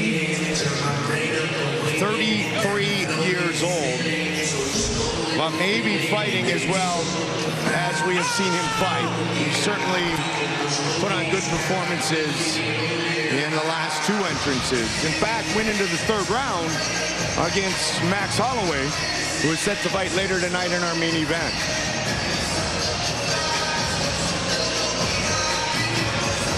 Our tale of the tape for this featherweight fight, brought to you by the Government of Ontario. 8 years is the difference between Swanson and Doo-Ho Choi. Choi is 2 inches taller. With the introductions, Bruce Buffer. Ladies and gentlemen, this fight is 3 rounds in the UFC featherweight division. Introducing first, fighting out of the blue corner, a striker holding a professional record, 14 wins, 1 loss. He stands 5 feet 10 inches tall, weighing in at 145½ pounds. Fighting out of Busan, South Korea, the Korean Superboy, Doo-Ho Choi. And now introducing his opponent, fighting out of the red corner, a mixed martial artist holding a professional record, 23 wins, 7 losses. He stands 5 feet 8 inches tall, weighing in at 146 pounds. Fighting out of Palm Springs, California, USA, presenting the number 4 ranked featherweight contender in the world, Cub Swanson. And when the action begins, our referee in charge, Dan Mergliata. Dan Mergliata, our referee. Mariani is here with Brittany, Vanessa, Chrissy. UFC 206. Marquee matchup at 145. Here we go. Blue trunks for Cub Swanson. White trunks for Doo-Ho Choi. And Doo-Ho Choi immediately looking for that straight right hand. He throws it like a piston. Nice knee to the body by Choi. Another one. Choi said that Cub Swanson will be the toughest fighter he's ever faced, Joe. Knee by Choi, 2 of them in a row. Oh, that was a hard one. Cub's already taken some damage. Right away, Doo-Ho Choi gets his way. He has been on a meteoric rise in the last 2 years. Superstardom may be right in his neighborhood right now. especially if he can dynamically finish a guy like Cub Swanson. And Cub is standing right in front of him looking to wing bombs. Doo-Ho Choi throws perfect precision strikes, Mike. No wasted movement in the way he uncorks these punches. Very sniper-like. 11 of his 14 wins by knockout. Hasn't lost since 2010. 12 straight wins, 3 of those in the UFC. There's a good right hand from Cub Swanson. The Cub's already got some swelling around his right eye where he ate that knee to the head from the clinch. He's got to be very careful of that right hand. You see Choi ready to unload it. Against the guy who arguably has the best boxing in the featherweight division. You saw a little bit of it right there from Swanson. He certainly has very good boxing and trains with world-class boxers on a regular basis, and he just connected with a very good punch as well. Look for a wheel kick there. Heavy. But this is what we were talking about with Cub. He's very creative. Over the top, ducks under. Moves around well, just really weird movement that it's hard to prepare for. But Choi stays in the pocket, and then he lands another right hand. Nice slip. Slip, rolled, and connected. Oh, good right hand. Big right hand. Lead uppercut. I mean, that's that kind of stuff that you don't know where it's coming from. And that's one of the things that makes Cub so dangerous. Choi is the opposite. Choi is very traditional in his movements. Like, everything he's doing is very precise and technical. He grabbed that clinch again. Let's see if he goes back to that knee. Wow, Doo-Ho Choi chant from the audience. Amazing. What angered the nation of Canada? Cub Swanson. They clinch. No surprise that Swanson willing to stand in the middle of the octagon and trade. And Choi with Swanson. Oh, nice knee by Swanson from the clinch. Attacking the calf with a heel. That's not tricky veteran stuff.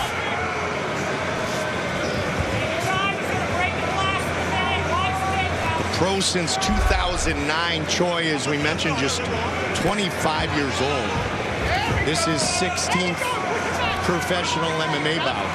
And the biggest one by far. Oh, for sure. Huge upside and impact on his career if he can earn a victory right now against Cub Swanson. Yeah, and a huge risk for Swanson, who's a top fighter in this division. He gets dumped.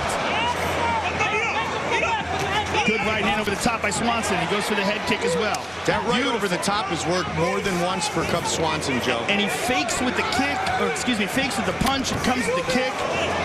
Swanson is just so creative and unusual in there with his movements. He's got outstanding head movement as well.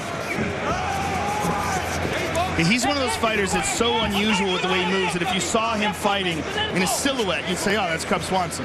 Because it's so unusual. Ooh, nice right hand to the body by Choi. Choi's got some snap at the end of those punches. Yeah, there's a good kick by Swanson.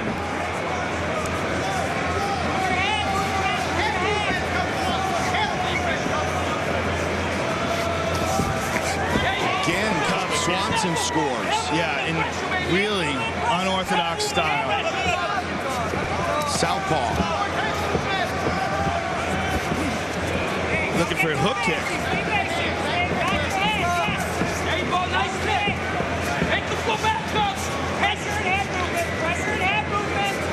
Swanson, half of his camp with Yoel Diaz, half with the Jackson Wing team in Albuquerque.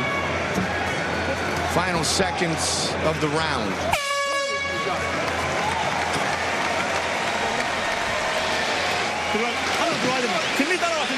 Okay, come with me. Hurry up. Okay, lean back. Breathe. Doo-Ho. Be comfortable. Just stand there. 지금 네가 제자리 You're standing still. 그러니까 네가 먼저 손잡 다치니까 얘가 받아치니까 박자 쪼개기를 He's countering really well. 그 자리 섰을 때 네가 좀 더 앞에 가서 박자 쪼개기 But you have to keep active. Pressure. What am I telling you? Head movement, hands up, and pressure. Do you remember that fish that ran into the wall? They say, oh damn. You did. You're on tonight. I mean, he don't know how to fight backwards. He doesn't know how to fight backwards. Hey, only when you're going backwards when he lands a right.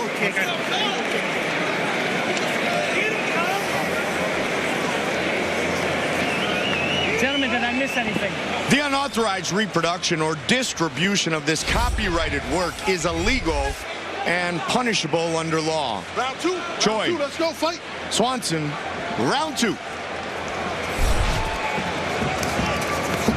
Right away, Choi delivers. Well, right away, what I'm seeing is what Coach Winklejohn and Greg Jackson were telling Cub Swanson is this kid can't fight going backwards. So immediately, Cub Swanson assumes the center of the octagon, and he's trying to get the kid to back up, trying to put pressure on him. But you run the risk of getting cracked by counter shots.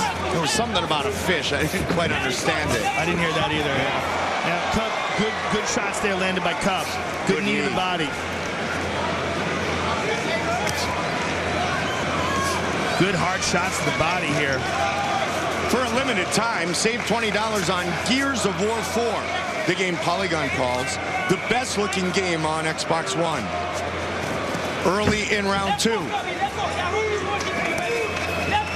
Good jab there by Choi. Oh, beautiful left hook. And look at that inside leg kick by Swanson as he's moving back. Oh, he cracked him. He's hurt. Choi's hurt. Looking to finish him. Can he do it right here, right now? Cub Swanson's teeing off on this kid. All over Rips him to the body here in the round. The kid caught Cub Swanson in that exchange. Cub Swanson got cracked in the jaw in that exchange. And Cub comes back. Still looking for the finish. Haymakers. Oh, Cub got hurt. What a flurry. Choi looking now for a victory. Swanson in trouble. Rips to the body. Cub surviving. He's surviving. He got tagged again. What a fight. Plenty of time. Good is this? Plenty of time left in this round. 3 minutes to go. Swanson takes the ground and gets the mounts. Full mount. And the back. Cub's got both hooks in. Can he choke him out? Scramble. Remember, Cub Swanson, though you rarely see it, is a black belt in Brazilian Jiu-Jitsu. Yep. Very strong on the ground. What a flurry back and forth. And he's going to use this probably to take a little bit of a break. But now Choi is moving into full guard.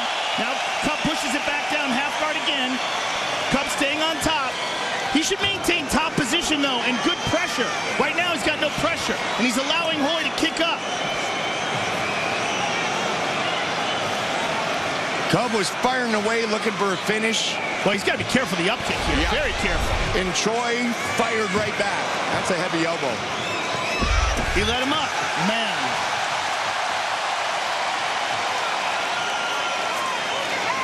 Good use of the teeth by Swanson. There's a lot of time left in this round. Crazy.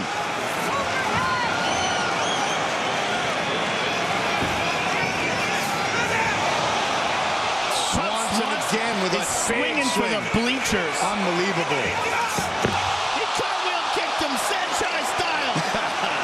And then stuck. Oh, look at this. Oh, my. Oh, he's playing with him now. You gotta be careful. This kid can crack.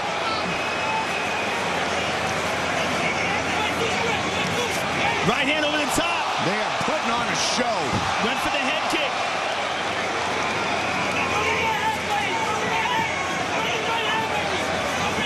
Good jab by Choi. And a right hand. Cub Swanson's loading up. And as you said earlier, Choi's so technically sound. Yeah, it's a completely different style. Absolutely. I mean, Cub hands down, gets low, throws power shots over the top. Choi is throwing everything with piston-like precision. Left hand by Choi, excuse me, by Cub. Kick to the body, another left hand. He tagged him. Now he's hurt. Now it's Swanson again. Another right hand. Troy's in trouble. Spinning back fist and a follow-up. Man, this kid's got a chin. Because Cub Swanson can crack, and he has caught this kid with bombs. What an amazing round here in Toronto. Listen to this crowd go nuts. Sellout crowd on their feet. Cub's taking a breather here, but he's letting this kid off the hook.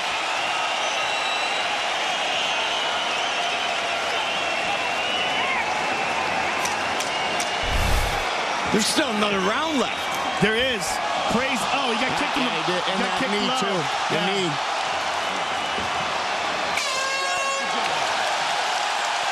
What a fight.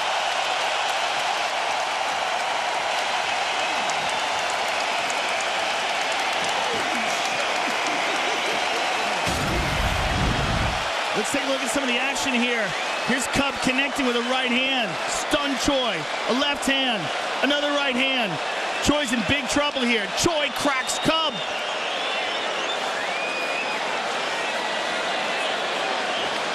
You see the differences here in the highlight of the way they're throwing combinations. Everything Cub's throwing is from his grandma's house. But he's landing shots. There's that kick. There's that punch. A left hook. A right hand over the top. Wild stuff here. Amazing chin by Choi. And by Swanson. And by Swanson. 5 minutes remain. It looks like Cub Swanson has some sort of a cut on his forehead, Mike. There's blood in his hair. Final round, Jim. Let's go, fight. What a fight. First shot. Another right hand and then an elbow behind it. That's the creativity of Cub Swanson. Yep. Again, that right hand, that overhand right, is finding a home against Choi. Over the top, Right just again. missed, yep. And now Choi throws it. There it is again, Joe. It's amazing how well that kid takes a shot. It really is. A beautiful jab by Choi. Oh, 1-2. Body.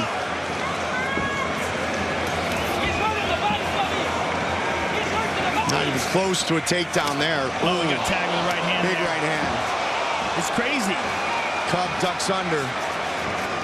Nice knee to the body by Choi.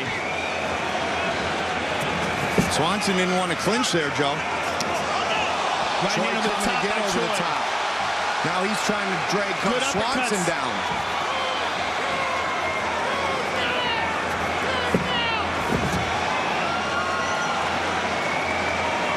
He's going to let him sink the hooks in. Cub's got to be careful. Choi Cub has stuns it around. found Cub on himself top on now. his back. Cub on top and trying to hold onto that right leg. He wants to step over that right leg. Look at this one.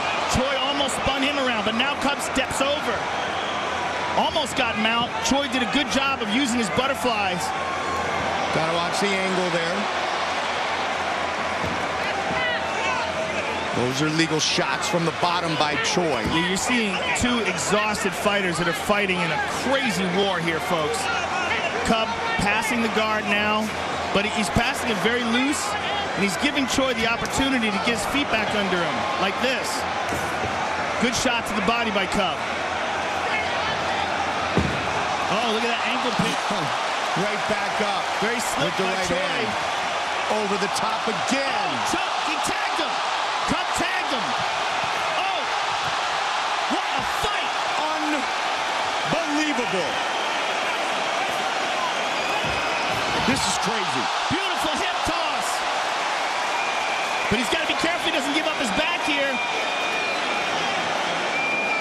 Grounded opponent. Because he's got two hands down. Yep. One hand down now, you can hit him in the head.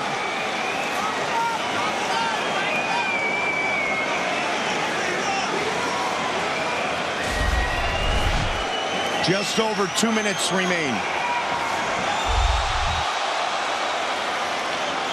Absolute slugfest. Good shot to the body.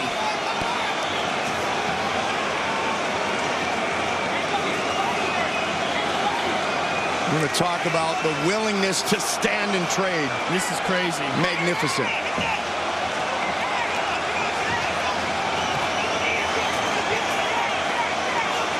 Who has more left?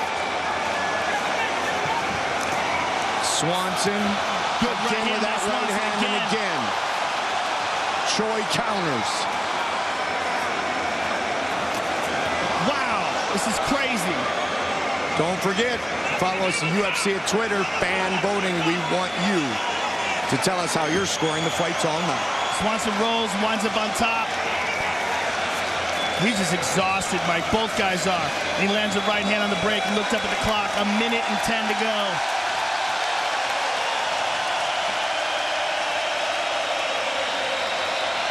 Some people were calling this the unofficial main event of the night. Some people were pretty much right. Well, we knew it was going to be a fun fight, but man, this is just a massive display of courage and skill.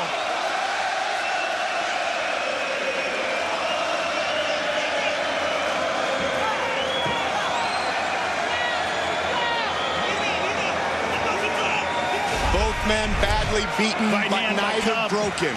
Look at that. 97-97, Joe. Significant strikes. Crazy. Beautiful shot by Cub Swanson. Cub Swanson's got him hurt. Right Again, hand by Superman Cub. punch.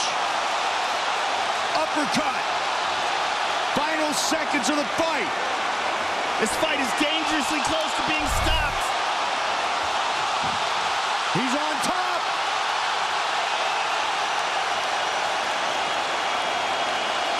What a fight. Amazing fight. Absolutely amazing fight. Unlike anything maybe we've ever seen. That's a fight of the year candidate, folks. And one of the last events of the year, it's a fight of the year.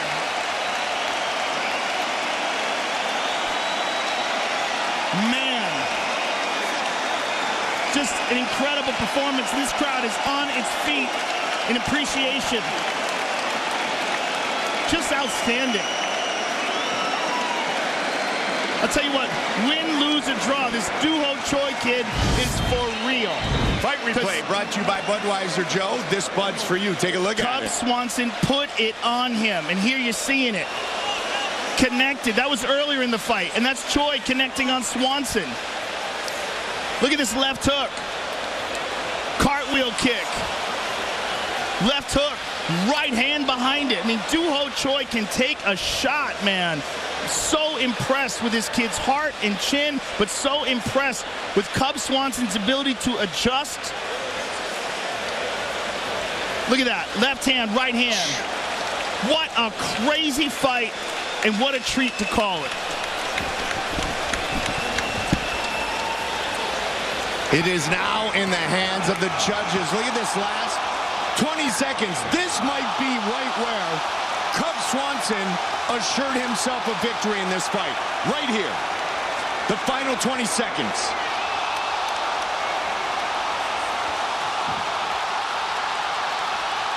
He didn't get the stop, but he likely won the fight with that flurry. We will soon find out.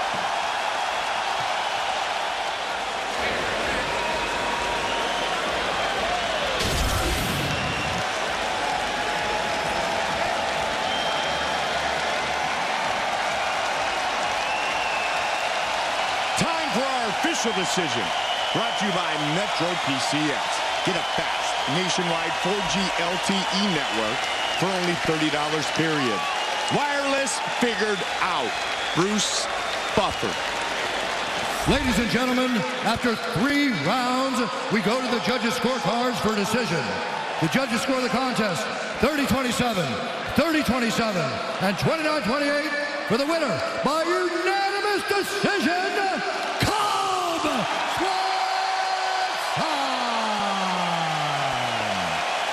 I'm going to interview him too. What a fight. Cub Swanson, first of all, congratulations on winning one of the best fights I've ever seen in my life. That was just an incredible display of heart and talent and courage and creativity from both of you guys. Cub, coming into this fight, you're a top contender in this division. This kid is this young upstart who a lot of people have been paying attention to. We knew he was promising. What were your thoughts about Doo-Ho Choi coming into this fight? I knew what he brought to the table. I knew he deserved all the hype. And he just made a mistake by calling me out. Single-handedly just called me out. And it made me feel like he thinks I don't got it no more. And that made me question myself. I trained really hard. And I wanted to come out here and prove to everybody that I still learning, man. I'm a student of the game. Well, you really showed that here tonight. Let's take a look at the final flurry, because this is one of the most amazing exchanges I've ever seen in all my years of calling fights. It was crazy. Both you guys were exhausted, and you were just throwing these wild haymakers. Were you surprised at this kid's chin? Oh, yeah. I was like hitting these three-piece combos with the head flying all over, and he just was coming right back. The only reason I won this fight is because of my heart and my smarts in the game. You know, I've been doing this a long time. I had to make adjustments in there, and that won me the fight. Amazing fight, amazing performance. Congratulations, sir. It was an honor to call that fight. Thank you. Don't ever question me again. Cub Swanson, ladies and gentlemen.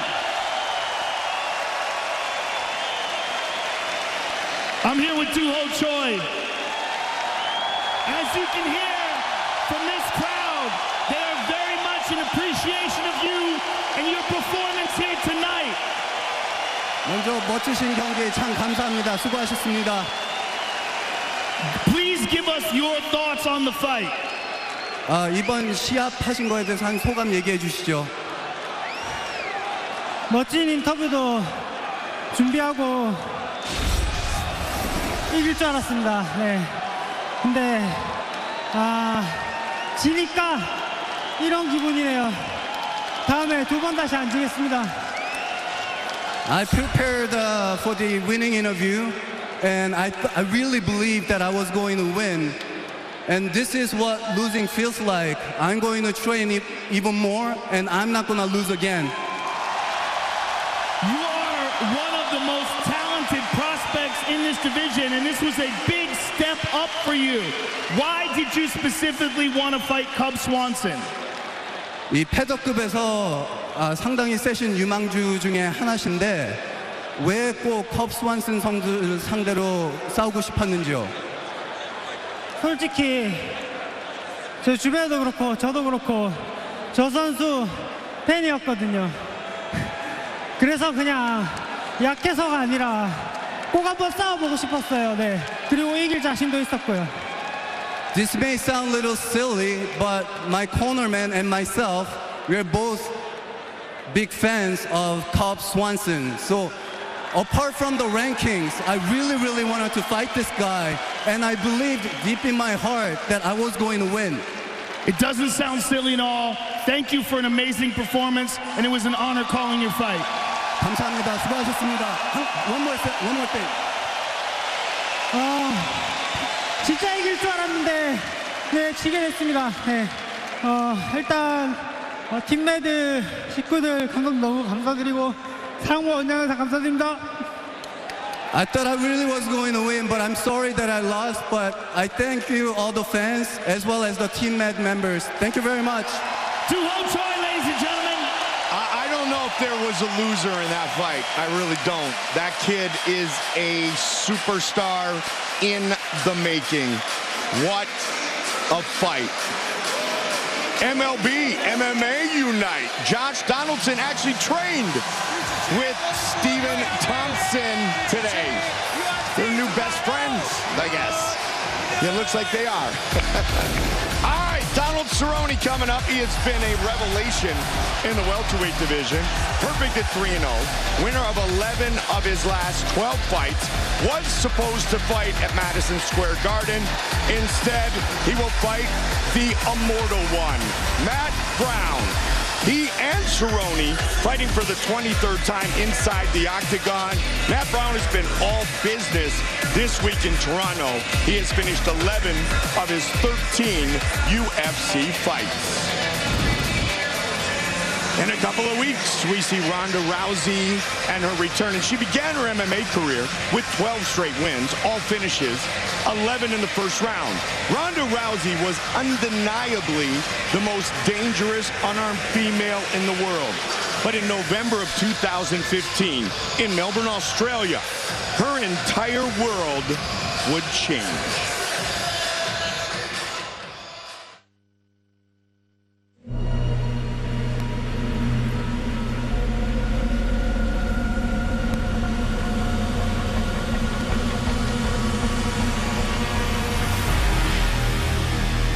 Before fighting Holly Holm in November of 2015, Ronda Rousey was the only women's bantamweight champion the UFC had ever seen. She was a superstar as far as movies go, superstar in the sport. It was Ronda Rousey and everybody else. Everybody else was trying to be second best.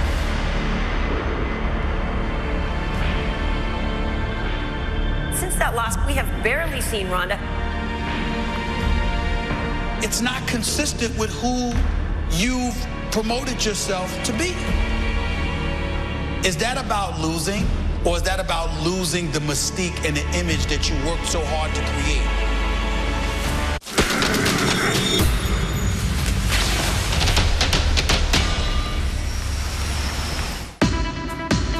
في وزن الريشة في UFC في ساكرامنتو، المقاتلة الأكثر شعبية بيج فينسنت تقابل ميشيل واترسون، صاحبة مهارات الكاراتيه الرائعة.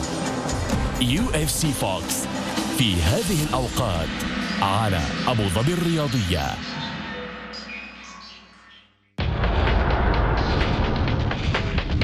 ذهاب نصف نهائي الدوري الهندي الممتاز. كيلارا بلاسترز يستضيف دلهي دايناموس. الدوري الهندي الممتاز لكرة القدم في هذه الأوقات على أبو ظبي الرياضية.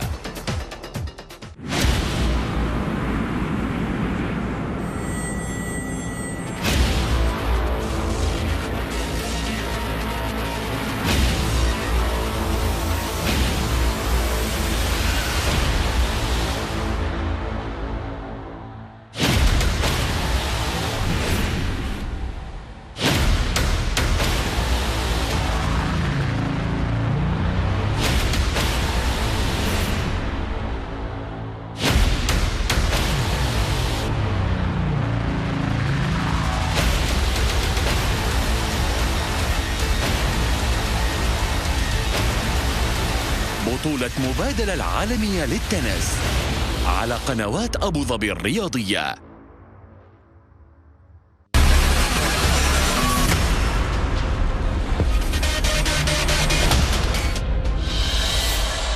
Hey UFC fans in the Middle East and North Africa, I'm Kelvin Gastelum. Tune into all the UFC action exclusively on Abu Dhabi Sports TV.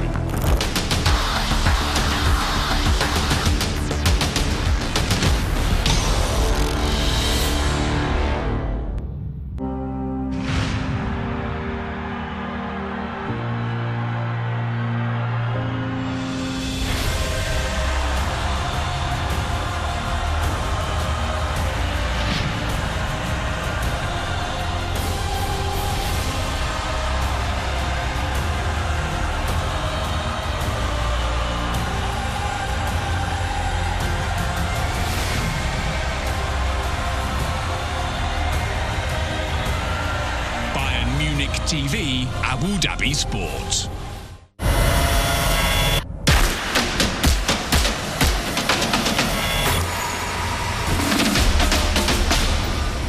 She stated that she went into that fight exhausted. She took a year off. Yeah. Which is the right way to do it, especially mentally after a knockout and like physically. that. Physically, it's so important. Mentally, obviously important.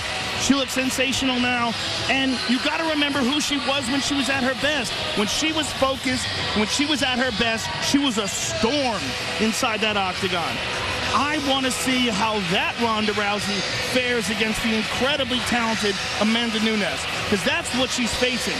It's nice to have all this crazy music and this montage and all these highlights and stuff, but the reality is a fight, and fights are brutal and they're ugly and there's no music playing. And when Amanda Nunes and Ronda Rousey fight, you will see the two very best 135-pound fighters in the world. You will see Amanda Nunes, who bested Miesha Tate, who bested Holly Holm, who bested Ronda Rousey. It's a linear title, and they're going to get after it, and I cannot wait for it. Friday, Friday, December 30th from the T-Mobile Arena, only on pay-per-view. Tickets still available.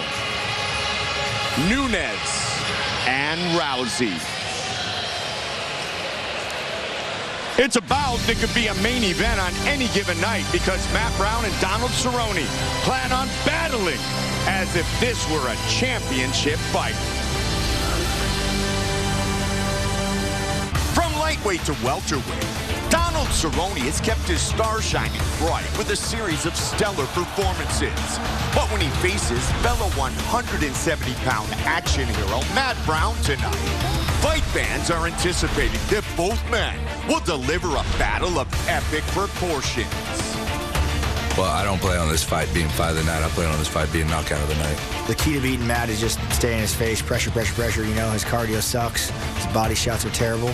So I'm just going to work his body, keep the pressure on, and whip his ass. The definition of an old-school MMA warrior, Matt Brown always shows up ready to fight when his name is called. And that attitude has made him a fan favorite and one of the top fighters in the world. Tonight, the Immortal wants to put a stop to Donald Cerrone's welterweight invasion in emphatic fashion. I'm prepared for anything for this fight with Cowboy, whether that's 15 minutes of hell or a knockout of the night in 30 seconds. A lightweight standout with 15 wins in the division, Donald Cerrone moved to 170 pounds to stay busy. But after finishing 3 2016 wins over Alex Oliveira, Patrick Cote, and Rick Story, and earning 3 Performance of the Night bonuses, Cowboy may very well be here to stay among the welterweights. Every time I come out there, I look for the finish, you know. I have a high finishing rate, and yeah, definitely looking to hit him in the body, knee him in the head, take this W.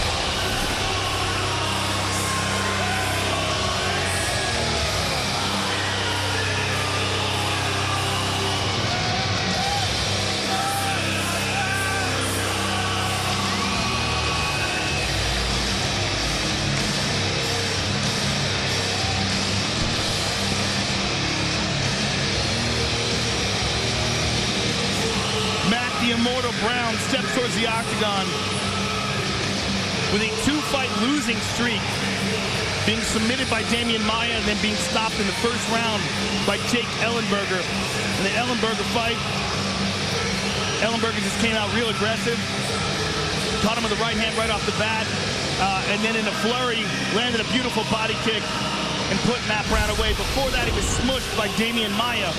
So this is a bad position for Matt Brown. Losing 2 in a row, you got to think he's going to be incredibly motivated and incredibly hungry coming into this fight. And it's always fun to watch this guy fight. Do or die, win or lose, Matt Brown is a warrior and fights with incredible aggression and intensity.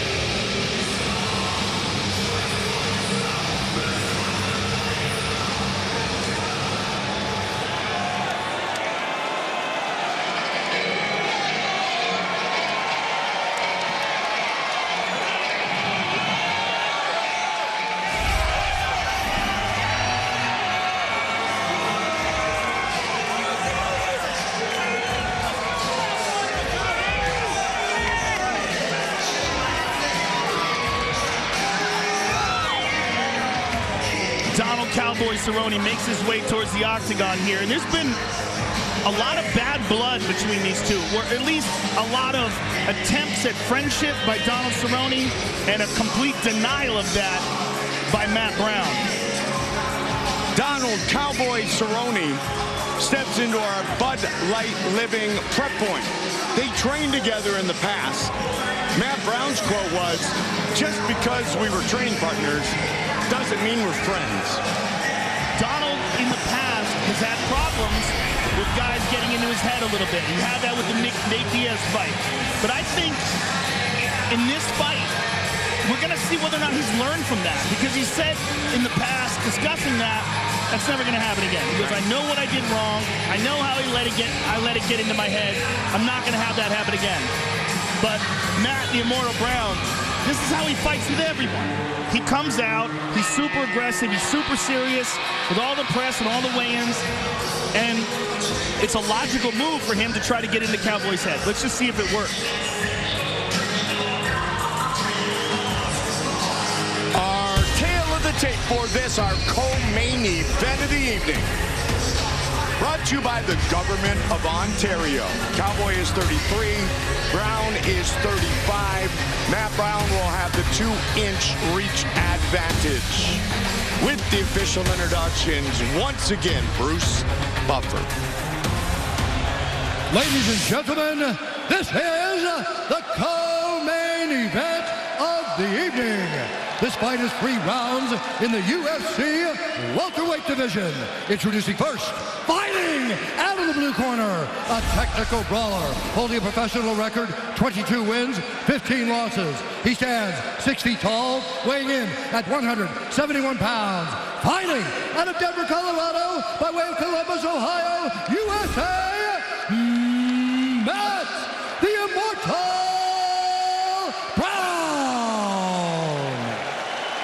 And now introducing his opponent, fighting out of the red corner, a Muay Thai kickboxer holding a professional record, 31 wins, 7 losses, 1 no contest. He stands 6 feet 1 inch tall, weighing in at 170.5 pounds. Fighting out of Albuquerque, New Mexico, by way of Denver, Colorado, USA, presenting the number 5 ranked welterweight contender in the world, Donald Cowboy Cerrone.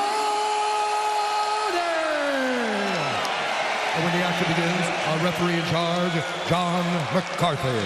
Big John McCarthy, our referee. 23rd UFC fight for both Matt Brown and Donald Cerrone. Cowboy, the Immortal. Here we go. They meet in the center of the octagon immediately. Cowboy in the blue, Brown in the black. It's always interesting when 2 men who have trained together extensively fight, because they understand each other and they know strengths and weaknesses very well. And I'm a big fan of Cowboy here at 170 pounds.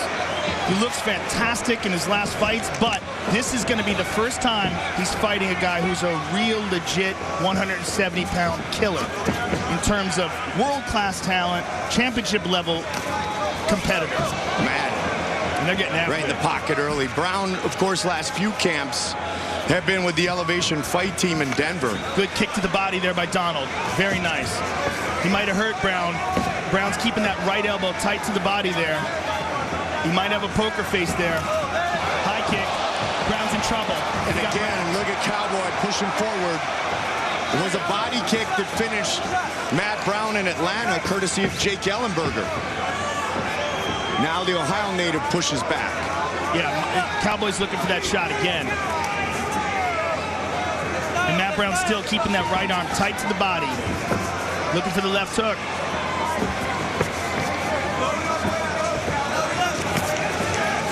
Similar DNA for these 2 fighters. That is for certain. Cowboy firing that jab.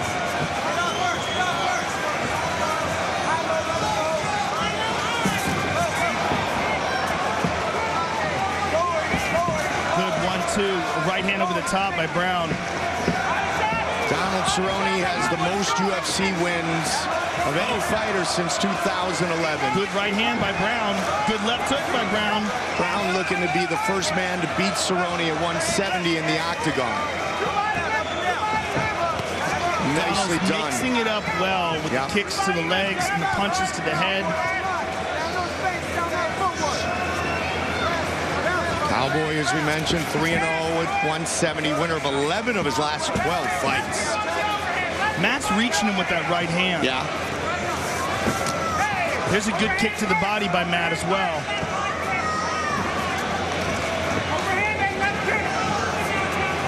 Cerrone with that rear push kick. Shot to the body there by Brown. Midway point of the first. Could this one take on the same character as the fight we just saw? Brown checked that kick. He's opening him up a little bit, though, Joe, with that jab. He hurt him bad. He hurt him with that high kick. That left leg, that kick to the body, the kick to the head, that quick switch kick might be Donald Cerrone's best weapon. Well, it's certainly one of them, but it's what's open for Matt Brown, because Matt Brown also stands in the orthodox position. The switch kick opens up. A lot of swelling under the right eye of Matt Brown. I don't know if that's one of these many jabs, Joe, or that kick. Yeah, this Donald is just so loose and relaxed at 170. Not having to drain his body has made such an amazing impact on his performances. I mean, beautiful left hook to the body by Matt Brown. And a jab. Trying that right hand over the top again. Well, you know, Brown's going to come firing back, and he is. Look for the high kick. Look out for the triangle. Matt Brown underrated. Oh, he's got it locked up. Not good for Donald Cerrone. Donald's in a terrible position here. Brown looking over to his corner. He looked up at the time. The minute to go here. Donald's just got to survive this triangle. He's going to get out. Oh, the arm, though. He's out. Nice job done by Cerrone. But it shows how dangerous Matt Brown is. Big swelling on the right eye of Matt Brown.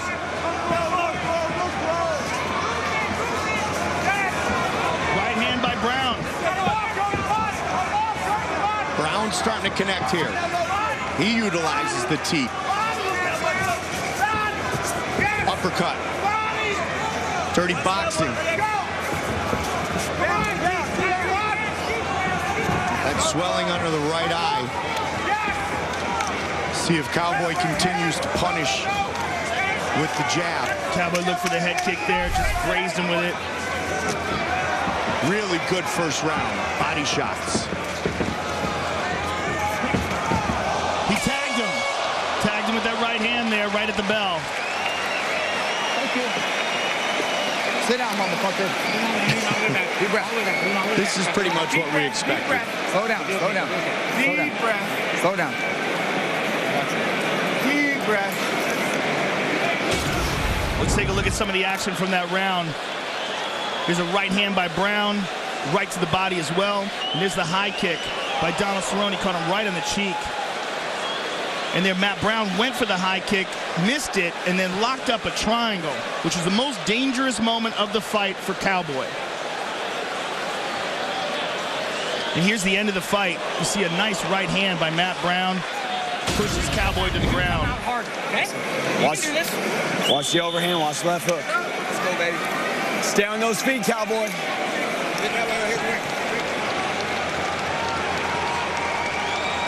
Matt Brown finishes the end of the round, knocking Donald Cerrone onto the mat. Round two. Nobody's touching gloves here. Well, Matt Brown landed the last good shot of the round. He's trying to carry that momentum forward. Tried to fake the teep and get inside there.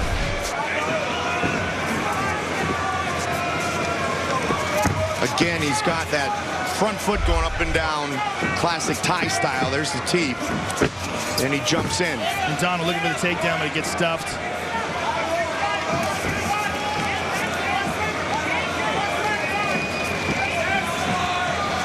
Donald has that very good check knee to the body as well. That one checked. He tried to throw that kick, and Matt checked it. Went high. Man, that switch is so good, Joe.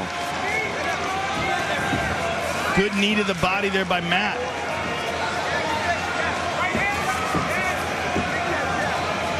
Brown's got a little desperation in his step tonight. Good front kick to the body there, but Matt Brown caught it, landed a right hand, left hook by Brown. Yep, he landed with that lead left hook. Cowboy looking to counter. There's that kick again. Neither man really thinking takedown a lot here. Good jab there by Brown and response by Cowboy. Don't forget, after our main event, switch over to FS1 for the post-fight show. Matt tagged him bad, dropped him. Big time, and he's pushing forward again. He's hurt. Cowboy Cowboy's hurt. Cowboy trying to cover up and survive. You'll see that punch on the post-fight show. Stuffed. Elbow on the break by Cowboy. Right hand and a left hook by Brown. Brown with the left hook to the body. Ducked under. And he spit out a bunch of blood as he ducked under, Mike.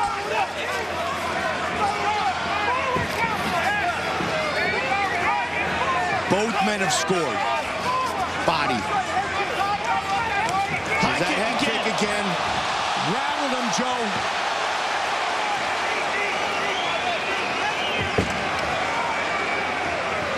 They break. Oh, nice elbow. Midway point Matt Brown of this fight.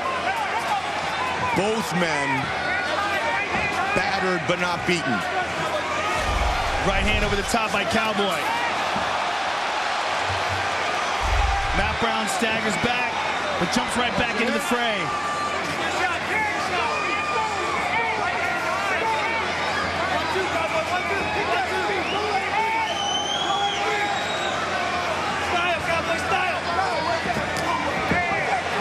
Head kick from Brown. Cerrone with that jab. Under 2 minutes. Brown looks at the clock. Donald went to the body that time and over the top. Now that swelling is bloody on the right side of the face of Brown. He's got blood coming out of both sides. The left eye's bloody too.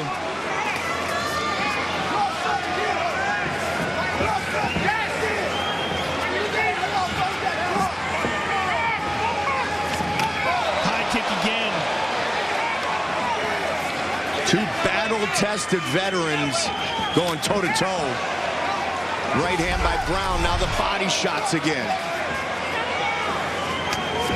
Beautiful jab by Cowboy.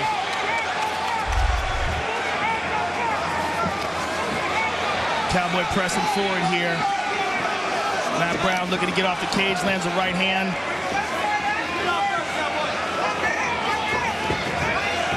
Cowboy's trying that combination many times, the 1-2 and then the switch left.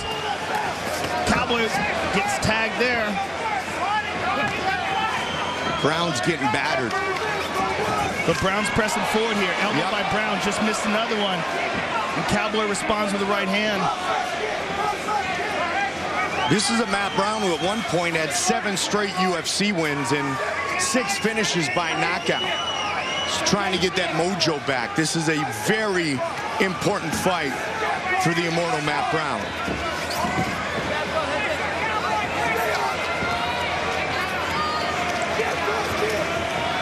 And Cowboy has been close to flawless since his move to 170. Again with the high kick by Cowboy.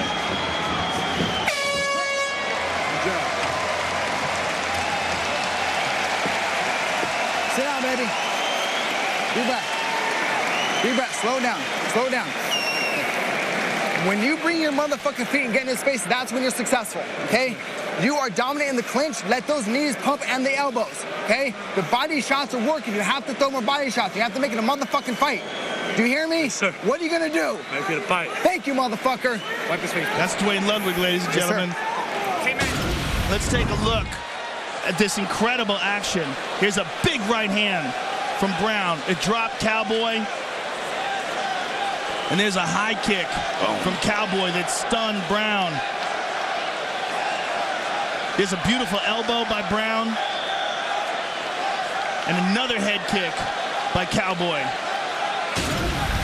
What a round, what a fight. One more to go. Cerrone. Brown. Cowboy's trying to touch gloves with him. He's still smiling. And Matt Brown just agreed to do so. He was like, gave a smile, said, why not? That's all right. Beautiful. I like it. I like it. I like it. I like it. The show continues. That's a victory for Cowboy right there. A victory of friendship. Matt Brown, it was off camera, Joe, but he kind of was like, all right, why not? Big takedown by Brown. And a shot before it. Lead left. This is a close fight. Take the entertainment. Oh, good right hand by Cowboy. Stunned the him. ferocity out of it, Joe, and this is back and forth. It was a good left hook by Brown and then a good right hand by Cowboy.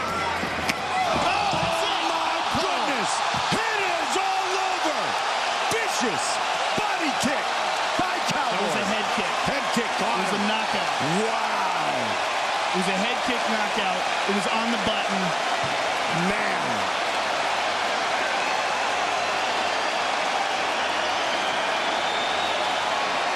It was about as perfectly placed a kick as you get, folks. Whew. And that was the kick that he had been landing over and over again off of the 1-2, that switch left kick. Fight replay brought to you by Budweiser. This Bud's for you. Let's take a look at it again here. Here's the switch. Corral. Perfect. Out cold. The first time we've ever seen Matt Brown starched like that. Let's see it again. Boom. Perfect. Right on the jaw. And Big John McCarthy mercifully rescues him. Let's hear it in real time.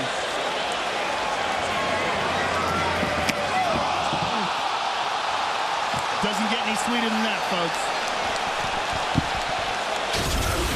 Cowboy with the highlight reel finish. The head kick knockout for Cerrone. Time for our official decision, brought to you by Metro PCS. Get a fast nationwide 4G LTE network for only $30 period. Wireless figured out. Here's Bruce Buffer. Ladies and gentlemen, referee John McCarthy's called a stop to this contest at 34 seconds of round number 3. Declaring the winner by knockout, Donald Cowboy Cerrone.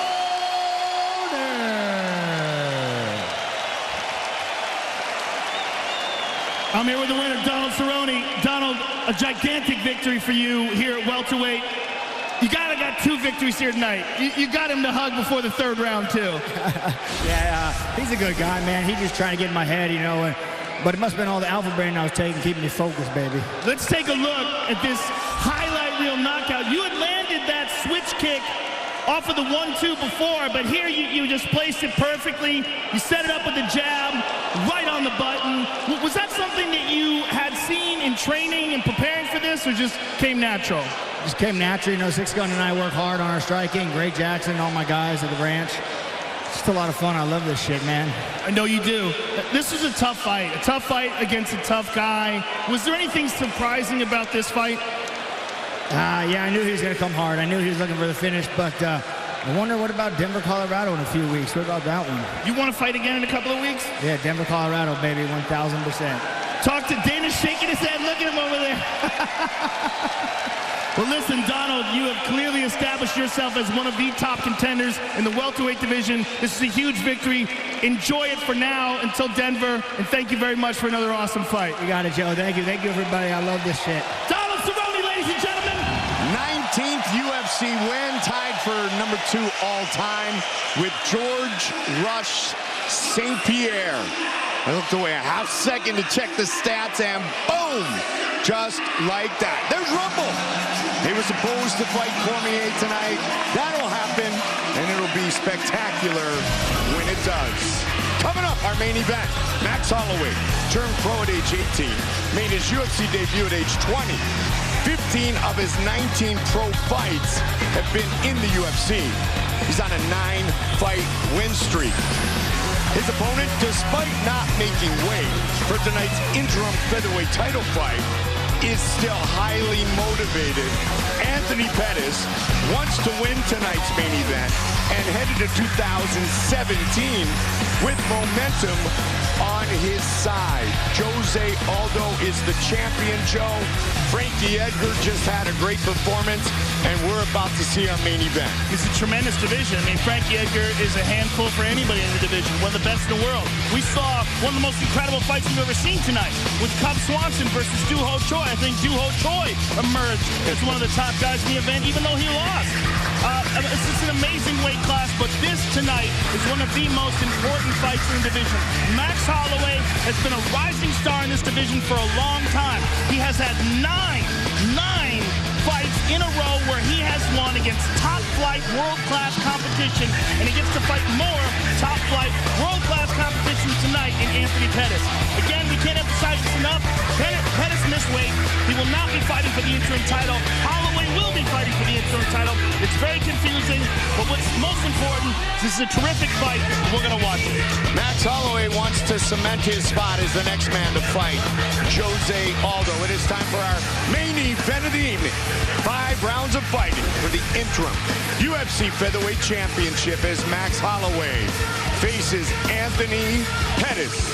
The scale not kind to tonight's main event, but regardless of the circumstances, Max Holloway's fully focused on just one thing: beating Anthony Pettis tonight.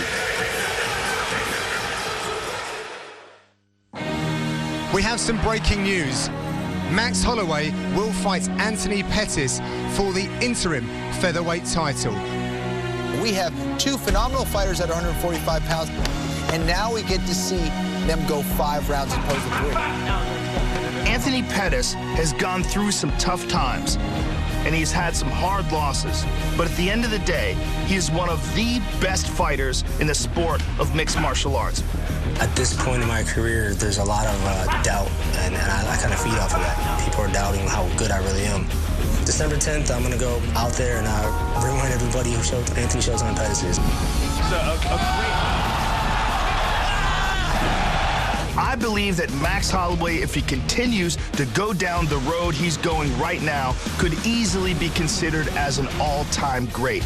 Turning 25, man. I'm still a baby in this damn game, so I'm excited for the future indeed.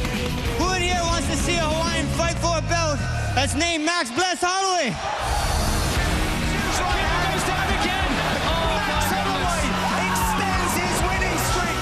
Been slowly racking up these wins and really impressive finishes as well over a lot of top flight contenders. 9 straight for Max Holloway.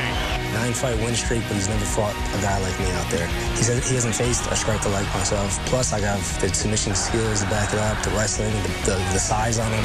I was already the lightweight champ. I mean, the tougher division than the 145-pound division. I had a couple bad fights. Like the decisions, I didn't finish in the octagon, but I know what I can do. I know what I'm capable of. I just had to go back to just being myself and do what I used to do. Go out there, finish guys in the first round. Some people are thinking, oh, I'm drop weight and this and that, think so it's gonna be easier. Like, oh, I'll come to 45 and do this and that. You f***ers ain't gonna do. Stop talking about it, come do it. Come prove. There's a #1 contender waiting to whoop all you guys. His name is Max Bless Holloway. Come see me.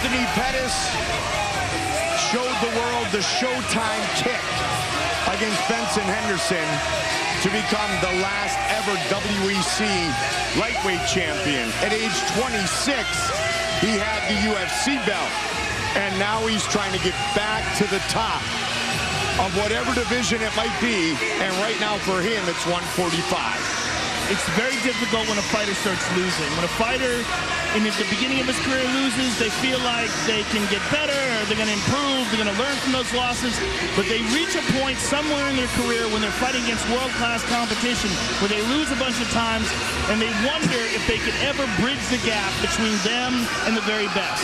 Anthony Pettis was the very best, but then experienced that drop. The crazy thing is, he's still young.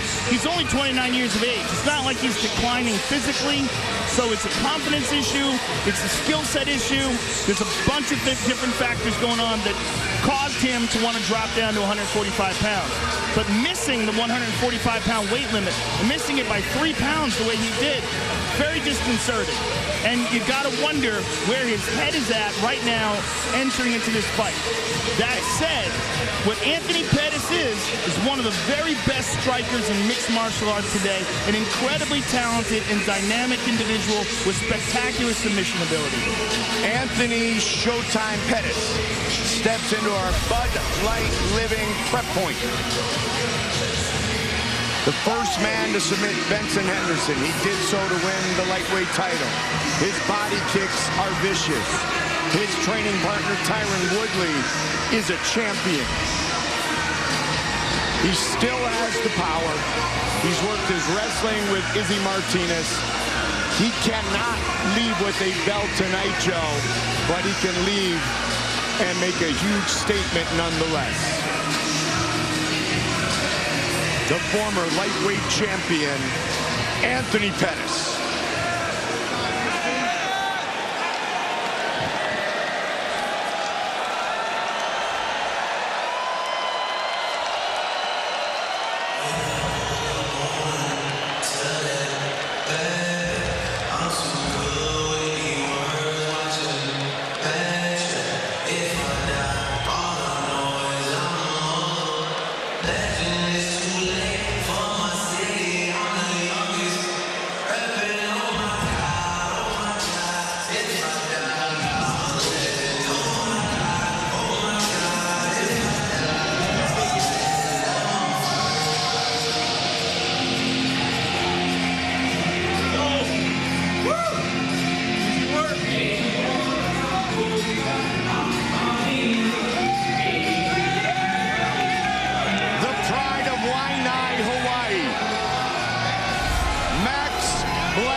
Holloway, the same mental fortitude that BJ Penn always fought with, that just scrap mentality, that warrior spirit of the Hawaiian fighter. He's got a very high fight IQ. This kid is very good at being unpredictable. He's very good with his movement. He's got fantastic endurance. He never gets tired in the fight. And he's incredibly well-rounded. He can finish you with submissions. He can finish you with strikes. He's got an excellent chin. And he's got world-class experience. He's got massive momentum behind him. One of the best win streaks in the sport today. Just can't say enough good things about this kid, and I'm incredibly excited about this fight. Because I think when you look at the way their skills line up, it's a very, very interesting fight. I'm curious to see how he deals with the dynamic kicking and punching of Anthony Pettis, and whether Pettis can deal with the pace that Max Holloway sets. The movement, because Max Holloway is an expert at being just outside where you can hit him, and then being unpredictable about when he chooses to engage and not engage. We saw that in the Jeremy Stevens fight. We saw that also in the Cub Swanson fight. Two incredibly difficult challenges, and he handled both of them with flying colors.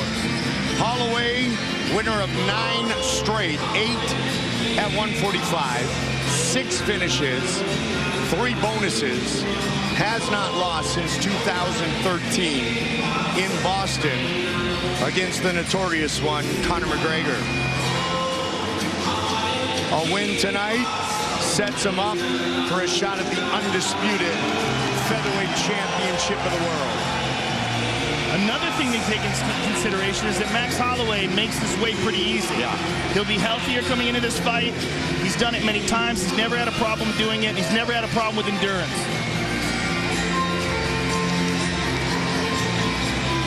Our tale of the tape for this, our main event of the evening. Brought to you by the Government of Ontario. 25-year-old Holloway against 29-year-old Pettis, who weighed in at 148. He will have a 3.5-inch reach advantage. Time for our main event. Once again, we check in with Bruce Buffer.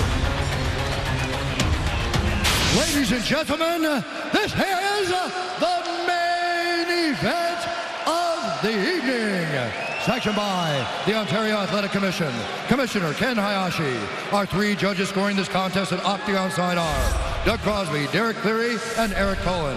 And when the action begins, our referee in charge of the Octagon, Eve Loving. This bout is sponsored by Budweiser. This Bud's for you and the Government of Ontario. And now, this is the moment UFC fans watching around the world have been waiting for. Live from the sold-out Air Canada Centre in Toronto, Canada.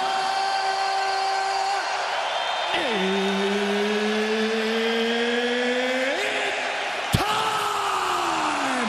5 rounds for the interim UFC Featherweight Championship of the world.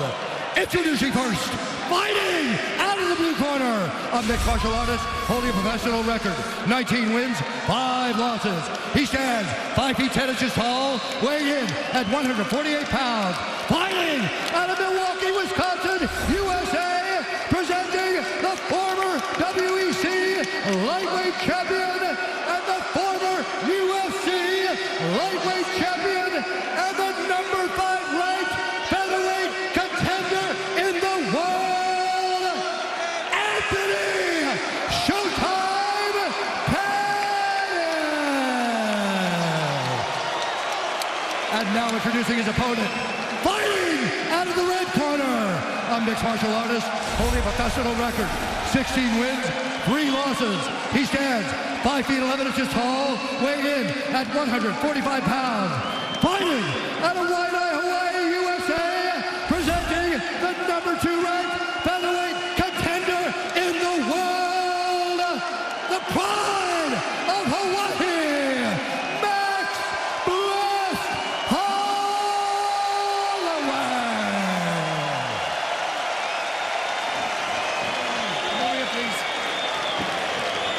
Protect yourself at all time will be my command at all time. If you want to touch left, do it now, go back to your corner. Yeah, I guess not. Max offered it up. This fight for the interim UFC Featherweight Championship, and keep in mind, Anthony Pettis is not eligible to win the belt, just Max Holloway. Interim title on the line. Holloway wins, he brings the belt home. Pettis wins, he does not. That's due to missing weight. Notice immediately how Holloway is so good with movement, so good with staying on the outside of whatever opponent throws at him and being just out of range to get hit. He's one of the toughest guys to hit in this division. Dark trunks for Holloway, white trunks for Pettis. He engages, but then he senses you moving forward, he slides out of the way. This kid is almost never a sitting duck. It's very rare to hit him clean. Second 5-round fight for Max Holloway. The first one ended in the first round against Oliveira.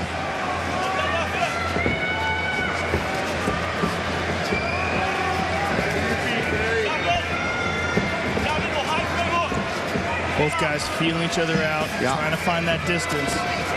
Pettis almost connected with that right hand there. Looked like he grazed him. Stylistically, this is a fascinating matchup. It's a kick, Sop. Be careful.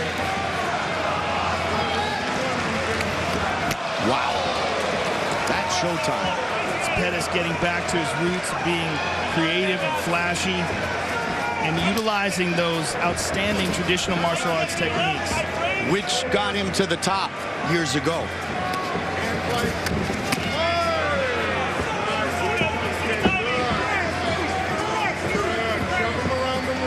Pettis likes the body kick as well. Likes to throw it from this stance, the southpaw stance. Good right hand there to the body by Holloway. Good movement there by Pettis. One thing to take into consideration, this is a 5-round fight.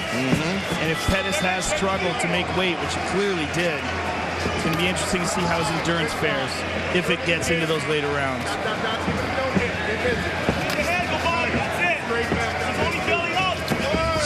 Spinning back kick, 360. He stepped forward and spun into that. Didn't extend, though. Holloway's confidence is at a very high level. He knows in his heart that he's put in the work, that he's paid the price, and his time is now. Showtime wants to take that away. But he thinks his time is now, and that's why they're fighting. Absolutely.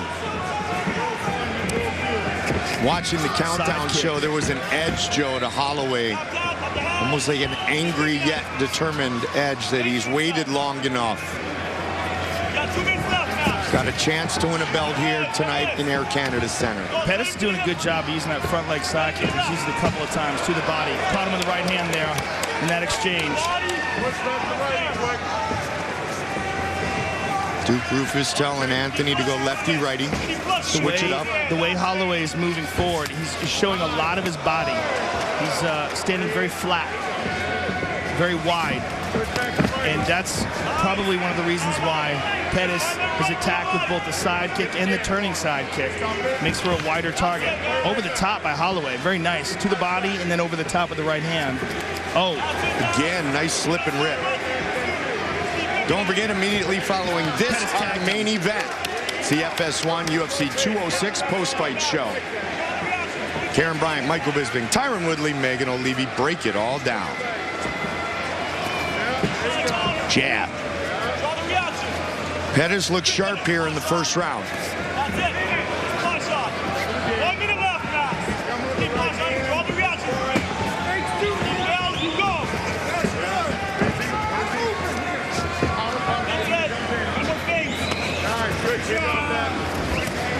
Good leg kick there by Holloway. Oh, good left hook. Good left hook by Holloway. That got Pettis' attention for sure. Max Joe said there's always going to be one more guy, and that guy tonight is Pettis. He's in my way. It's a heck of a challenge. Counter. Don't look for results. Stay busy. There you go. Stay busy, Bubba. Let's go. Right hand over the top, but he stood there after he threw it, and Max landed the counter. Oh, there's another counter. Final seconds of the round. Takedown attempt by Pettis. Good start, Joe.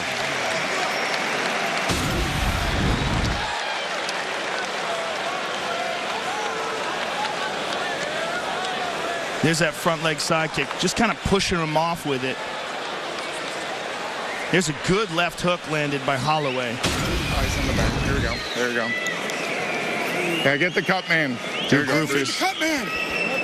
All right, good. Good, breathe. So we got to fight this fight with the jab a lot. Let's get going. Hand play, kicks, touch, the body kicks there. Range one? Yeah, but a little busier with the jab. You're leaning over towards this right. Let's go.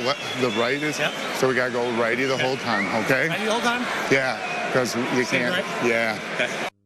And move to the left to stay away from the right hand, okay? Look at this spinning back kick to the body by Pettis. When you see Pettis throw those kind of techniques, that's when he's comfortable. He's loose, creative. Yep. There you go. There you go. Pulling those legs in tight. Yeah, let's get the takedown. See the swelling, the blood. Let me see your eyes. Eve Levine going to check it out. Small cut. Small cut. Round 2. Fight! A lot of swelling on the right eye of Pettis, and that's not good because Max Holloway throws a nasty left hook. There's a good jab by Holloway. He's looking to spin. See that? The end of that round, Max did a really good job countering the attack of Pettis. See if Holloway becomes the aggressor here. So far, he has. Oh, big shot. Right on cue.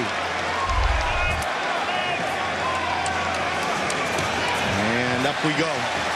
It looked like that shot landed in the chest. I'd like to see it in the replay. It was hard to tell because his back was to us. Good leg kick by Holloway there as well. Constant movement here. High kick by Pettis. Pettis is really getting aggressive now. Yeah. Feels like he's down because of that knockdown. And really putting the pressure on Holloway here. 5-round fight. Holloway likes it when you push the pace. Well, he certainly does because he's so brilliant at countering. Holloway's movement aids him so well in sliding right out of range and then landing. There's a good right hand by Holloway in the clinch. More blood coming out of the right eye of Pettis. Trying to go over the top of that cartwheel kick. Right back up to his feet. Pettis is walking him down. That's a very dangerous strategy for a guy like Max Holloway, though. Crazy couple days for Anthony Pettis. Good shot to the body by Holloway. And yep. Return punch by Pettis. Holloway kind of on that counter, slipping and ripping again.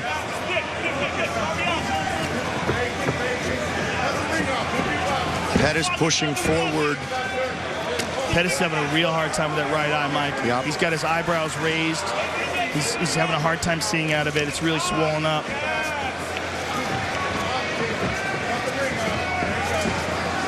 That could be a factor in how aggressive he's being right now. He got tagged with the right hand there as well. Trying to make something happen here quickly.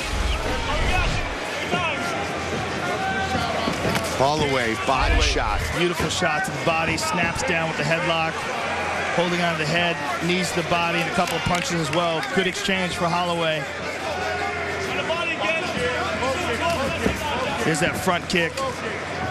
Duke Roof is calling out for the low kick. Good fake. Keep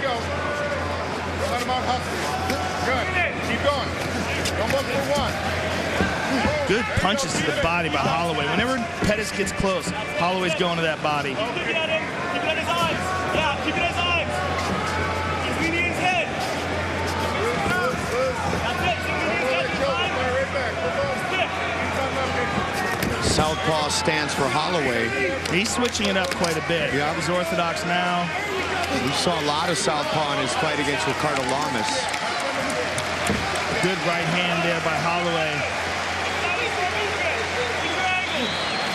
Pettis is making good use of that front kick to the body. Not only to score, but to keep space.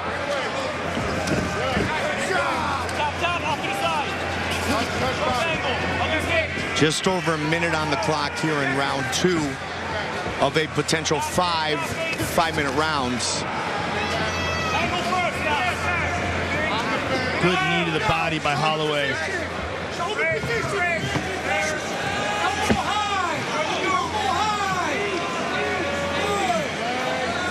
Pettis, his first 9 fights in the UFC were at 155.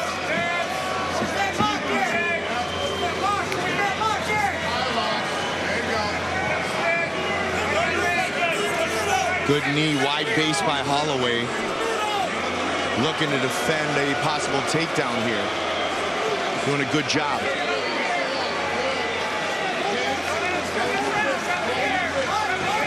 Pettis looking for the takedown here, and Holloway defending. Nice knee to the body by Holloway. Be a good statement late in the round, Joe. 10 seconds.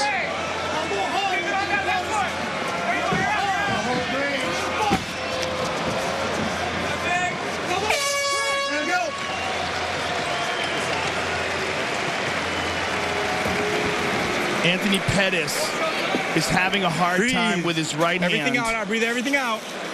There you go. Blow it out. You're doing good. Watch this at the end of the first round. Anthony Pettis is going back to his corner, and he starts shaking his right hand. He's looking at it, and let's listen to him in his corner.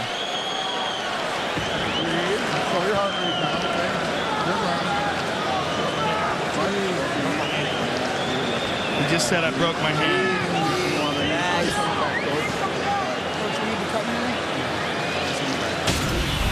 So, keep an eye on the right hand of Anthony Pettis. Come on, it's son. most likely broken. Good. Get on that jab. And when he moves, spin.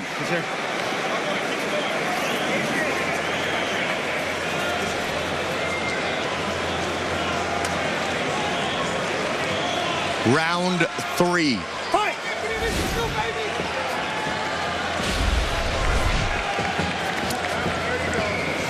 Very kick-heavy attack. Well, he's going to be more kick-heavy now. Yep. Because his right hand's most likely broken. And that's what his corner was calling for in the beginning of the middle, rather, of that second round. Calling for him to throw that low kick. Front kick to the body. Good left hand there by Holloway.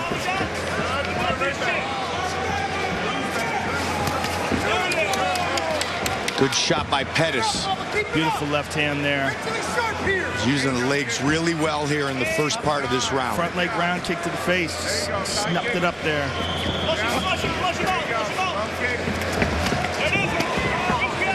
Third degree black belt in Taekwondo, Aaron Schott.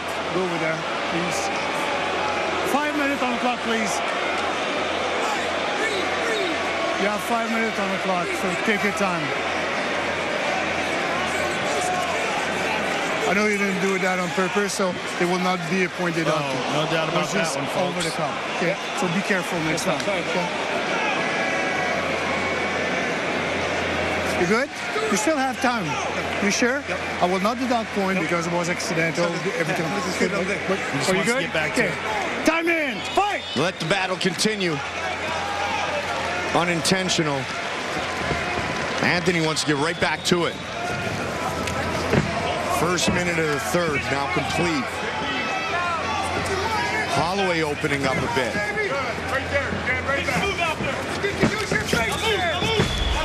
Good flurry. Yeah, good combinations there, but nothing really landed significantly. Anthony with the clinch, and then Holloway returns. Good break there.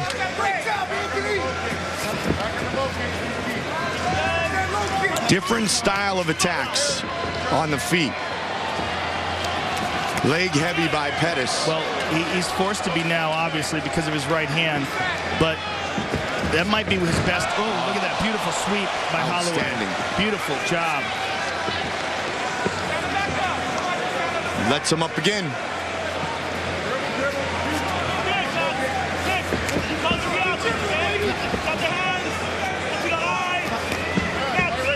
Plus the damage around the right eye of the former champion. Pettis is having a really hard time in the clinch with Max, getting the better of these positions. And a lot of that could be attributed to his hand, but also could be attributed to the excellent takedown defense of Max Holloway.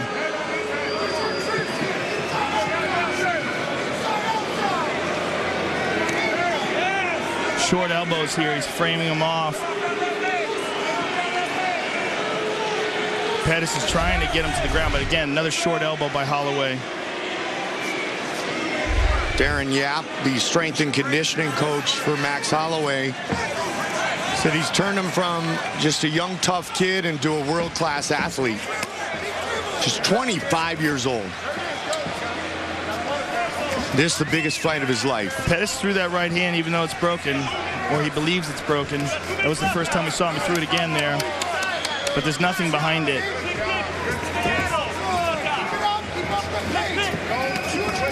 Good shots to the body by Holloway and a kick to the body by Pettis. With that right hand damaged, how much southpaw might we see from Pettis? Well, he likes to use the jab to set up a lot of his kicks, and that seems to be what he's relying on more than anything now. There's another nice jab. And another one. He stunned him with that jab. He saw Holloway pawing at his eye. And he's He's got good accuracy on that jab. Good kick to the body by Holloway. Started with that hook over the top, and there's another one. Under that trip.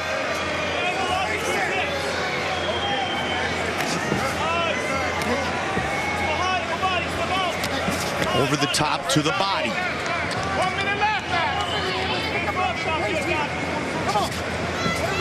Pick it up. Neither fighter has taken full control. One more time, beautiful trip rather by Holloway, and now inside control with time to work. He won't be letting him up from this position until he loses it, and now he's happy to go and trade. Had side control there, really didn't try to do much with it. Oh, good spinning back kick to the body by Holloway. Yep, right to the midsection. Holloway very confident on his feet. He's doing a great job of moving, throwing those shots. Another hard shot to the body. Yep. Pettis is in trouble. Holloway's pouring it on. Holloway looking to finish it. He's all over. Wow. Max Holloway finishes Anthony Pettis. Outstanding. Wow. Wow. Just absolutely incredible. What a performance by Max Holloway. Beautiful job by Max Holloway. Good decision to go back to the feet there. He stunned him with shots to the body and then finished him off brilliantly. We're going to take a look at it here. Fight replay brought to you by Budweiser. This Bud's for you. We see Max fake the left and then come with the right kick, step forward, right hand, left hand, and here Pettis is in trouble, and Max just starts digging, digs down. That punch landed, that one landed to the body, that one landed to the body, and that's what caused Pettis to wilt. Left hand, right hand, and just Holloway digging in. That right hand dropped him down, and Yves Levine saw enough. Let's take a second look here. Boom, boom. Just swarmed on him. Just saw the opening and just dug in, bit down in his mouthpiece and put Anthony Pettis away and secured himself the UFC interim featherweight title. 10-fight win streak for that young man. And another finish. Tonight it's a finish of the former lightweight champion. Brooklyn, New York, I know, but can you come for a decision? And you hear Anthony Pettis talking to Yves Levine about his right hand being broken. Time for our official decision, brought to you by Metro PCS. Get a fast nationwide 4G LTE network for only $30 period. Wireless, figured out. Here's Bruce Buffer. Ladies and gentlemen, referee Yves Levine has called a stop to this contest at 4 minutes, 50 seconds of round number 3, declaring the winner by TKO, and now the interim UFC featherweight champion of the world, Max Bless Holloway.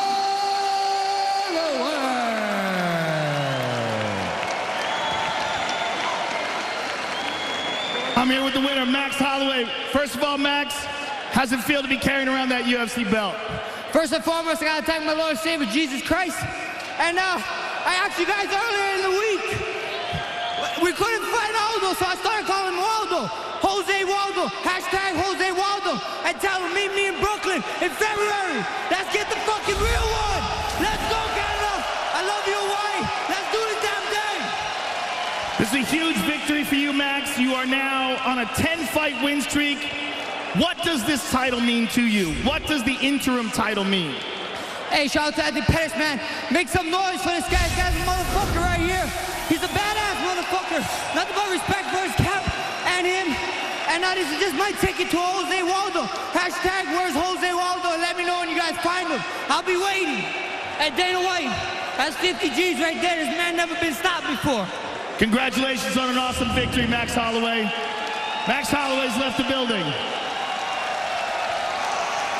I'm here with Anthony Pettis. Anthony, you went back to your corner after the first round and said you broke your hand. Do you remember when it happened? Yeah, first punch, first right hand I hit him on top of the head, broke my hand. See, it's fucking swollen right here, so I gotta deal with that shit. But man, Max Holloway's a beast, bro. I swear, like give the dude credit, man. He get in there, he did his thing, he stood with me, and he got the belt, man. Good fighter. Now, you had a real struggle making weight for this fight. Do you feel like you'll be competing again at this weight class, or is it too much to make that cut? Too much to make the cut, bro. I was dying for the weight cut. Literally, they had to pull me out of the sauna. I mean, I depleted my body, so it was too much to cut. So you feel like you're going back to 55? Yeah, I have to. I can't make 45 weight cuts. Too hard. Well, thank you very much for an awesome fight, and I know we'll see you back better than ever. Yes, man. Thank you. Thanks, Max Holloway. Good fight, brother. Anthony Pettis, ladies and gentlemen. So Anthony Pettis will be back to 155 the next time we see him, where he was the former champ, the interim champion at 145 is that man. Max Blessed Holloway gains the victory, stopping Anthony Pettis in the third round. UFC 206, Holloway versus Pettis, has been brought to you by Gears of War 4. For a limited time, save $20 on Gears of War 4. The game Polygon calls the best looking game on Xbox One. Ronda Rousey, ladies and gentlemen. I'm the best in the world every single day of the year. Everything is special about Ronda Rousey. She's the Michael Jordan of her sport. She's a female hero. The greatest in the world, and we haven't found a close second yet. Ronda Rousey, Holly Holm. It is all over. Oh my God. Ladies and gentlemen, we have a new champion. And now here's the big question. What now? Misha's got her back, looking to lock it in. She's out! Misha Tate, the third women's bantamweight champion. Oh! Amanda Nunes is the first female Brazilian UFC champion. Wow, what a crazy division this women's bantamweight has turned out to be. Dana White. Have you heard from Ronda yet? I text Ronda, and she said, oh, looks like I got to get back to work. It's the end of all we know. Fighting is the most important thing in the world, so I have to keep going. Do we hold on or let go? I was doing what I'm the best in the world at, and I need to do it again. Watch me as I climb the throne. When I started training for MMA, I always think fighting Ronda Rousey because at the time she's the best. But now everything's changing. Ronda have had time, but now is my time. Amanda Nunes has done it! It's the next level. Look at those shots. Wow! Ronda Rousey! She is just spectacular. I'm the best in the world and I'm gonna win. Nobody gonna take this belt. Here's what's coming up inside the Octagon. Next Saturday, it's Box UFC Fight Night. Van Zandt versus Watterson. In the main event, rising star Paige Van Zandt looks for another jaw-dropping knockout against the karate hottie Michelle Watterson. The Fox main card begins at 8 Eastern, 5 Pacific. Then just after Christmas, it's UFC 207 on Friday, December 30th, as Ronda Rousey faces champion Amanda Nunes for the women's bantamweight title. Plus, Dominic Cruz looks to defend his title against Cody Garbrandt. It's UFC 207, Friday, December 30th, only on pay-per-view. And the first show of the new year goes down in Phoenix, Arizona, live on FS1, when Mexico's Yair Rodriguez squares off against UFC Hall of Famer BJ Penn. It's an FS1 UFC Fight Night on Sunday, January 15th, and the 4-fight main card kicks off at 10 p.m. Eastern. Don't forget, following tonight's event, you can watch the post-fight press conference live on UFC.com.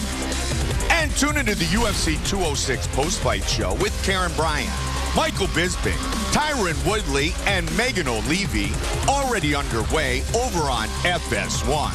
And for those watching in Canada, flip over to TSN.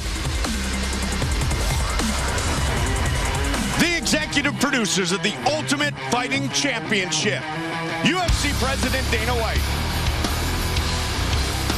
Ari Emanuel, and Patrick Weitzel. The Executive Vice President of Operations and Production is Craig Borsari. Our coordinating producer, Zach Candido. Tonight's show, produced by Bruce Connell. Directed by Anthony Pasquale Giordano. We saw some spectacular matchups tonight. Cub Swanson and Duhul Choi. This one will go down as one of the greatest in MMA history. What a fight. Could it get any better? I don't know. It sure was still good. When Cowboy looked to go to 4-0 at 170 against the Immortal One. They battled back and forth, and the head kick knockout was the final strike for Cowboy tonight. Then, in our main event, that man, Max Holloway, wanting to leave with the interim featherweight title. And he does so, stopping Anthony Pettis. For my partner, Joe Rogan, Mike Goldberg saying so long until next time. We see you right back here inside the Octagon.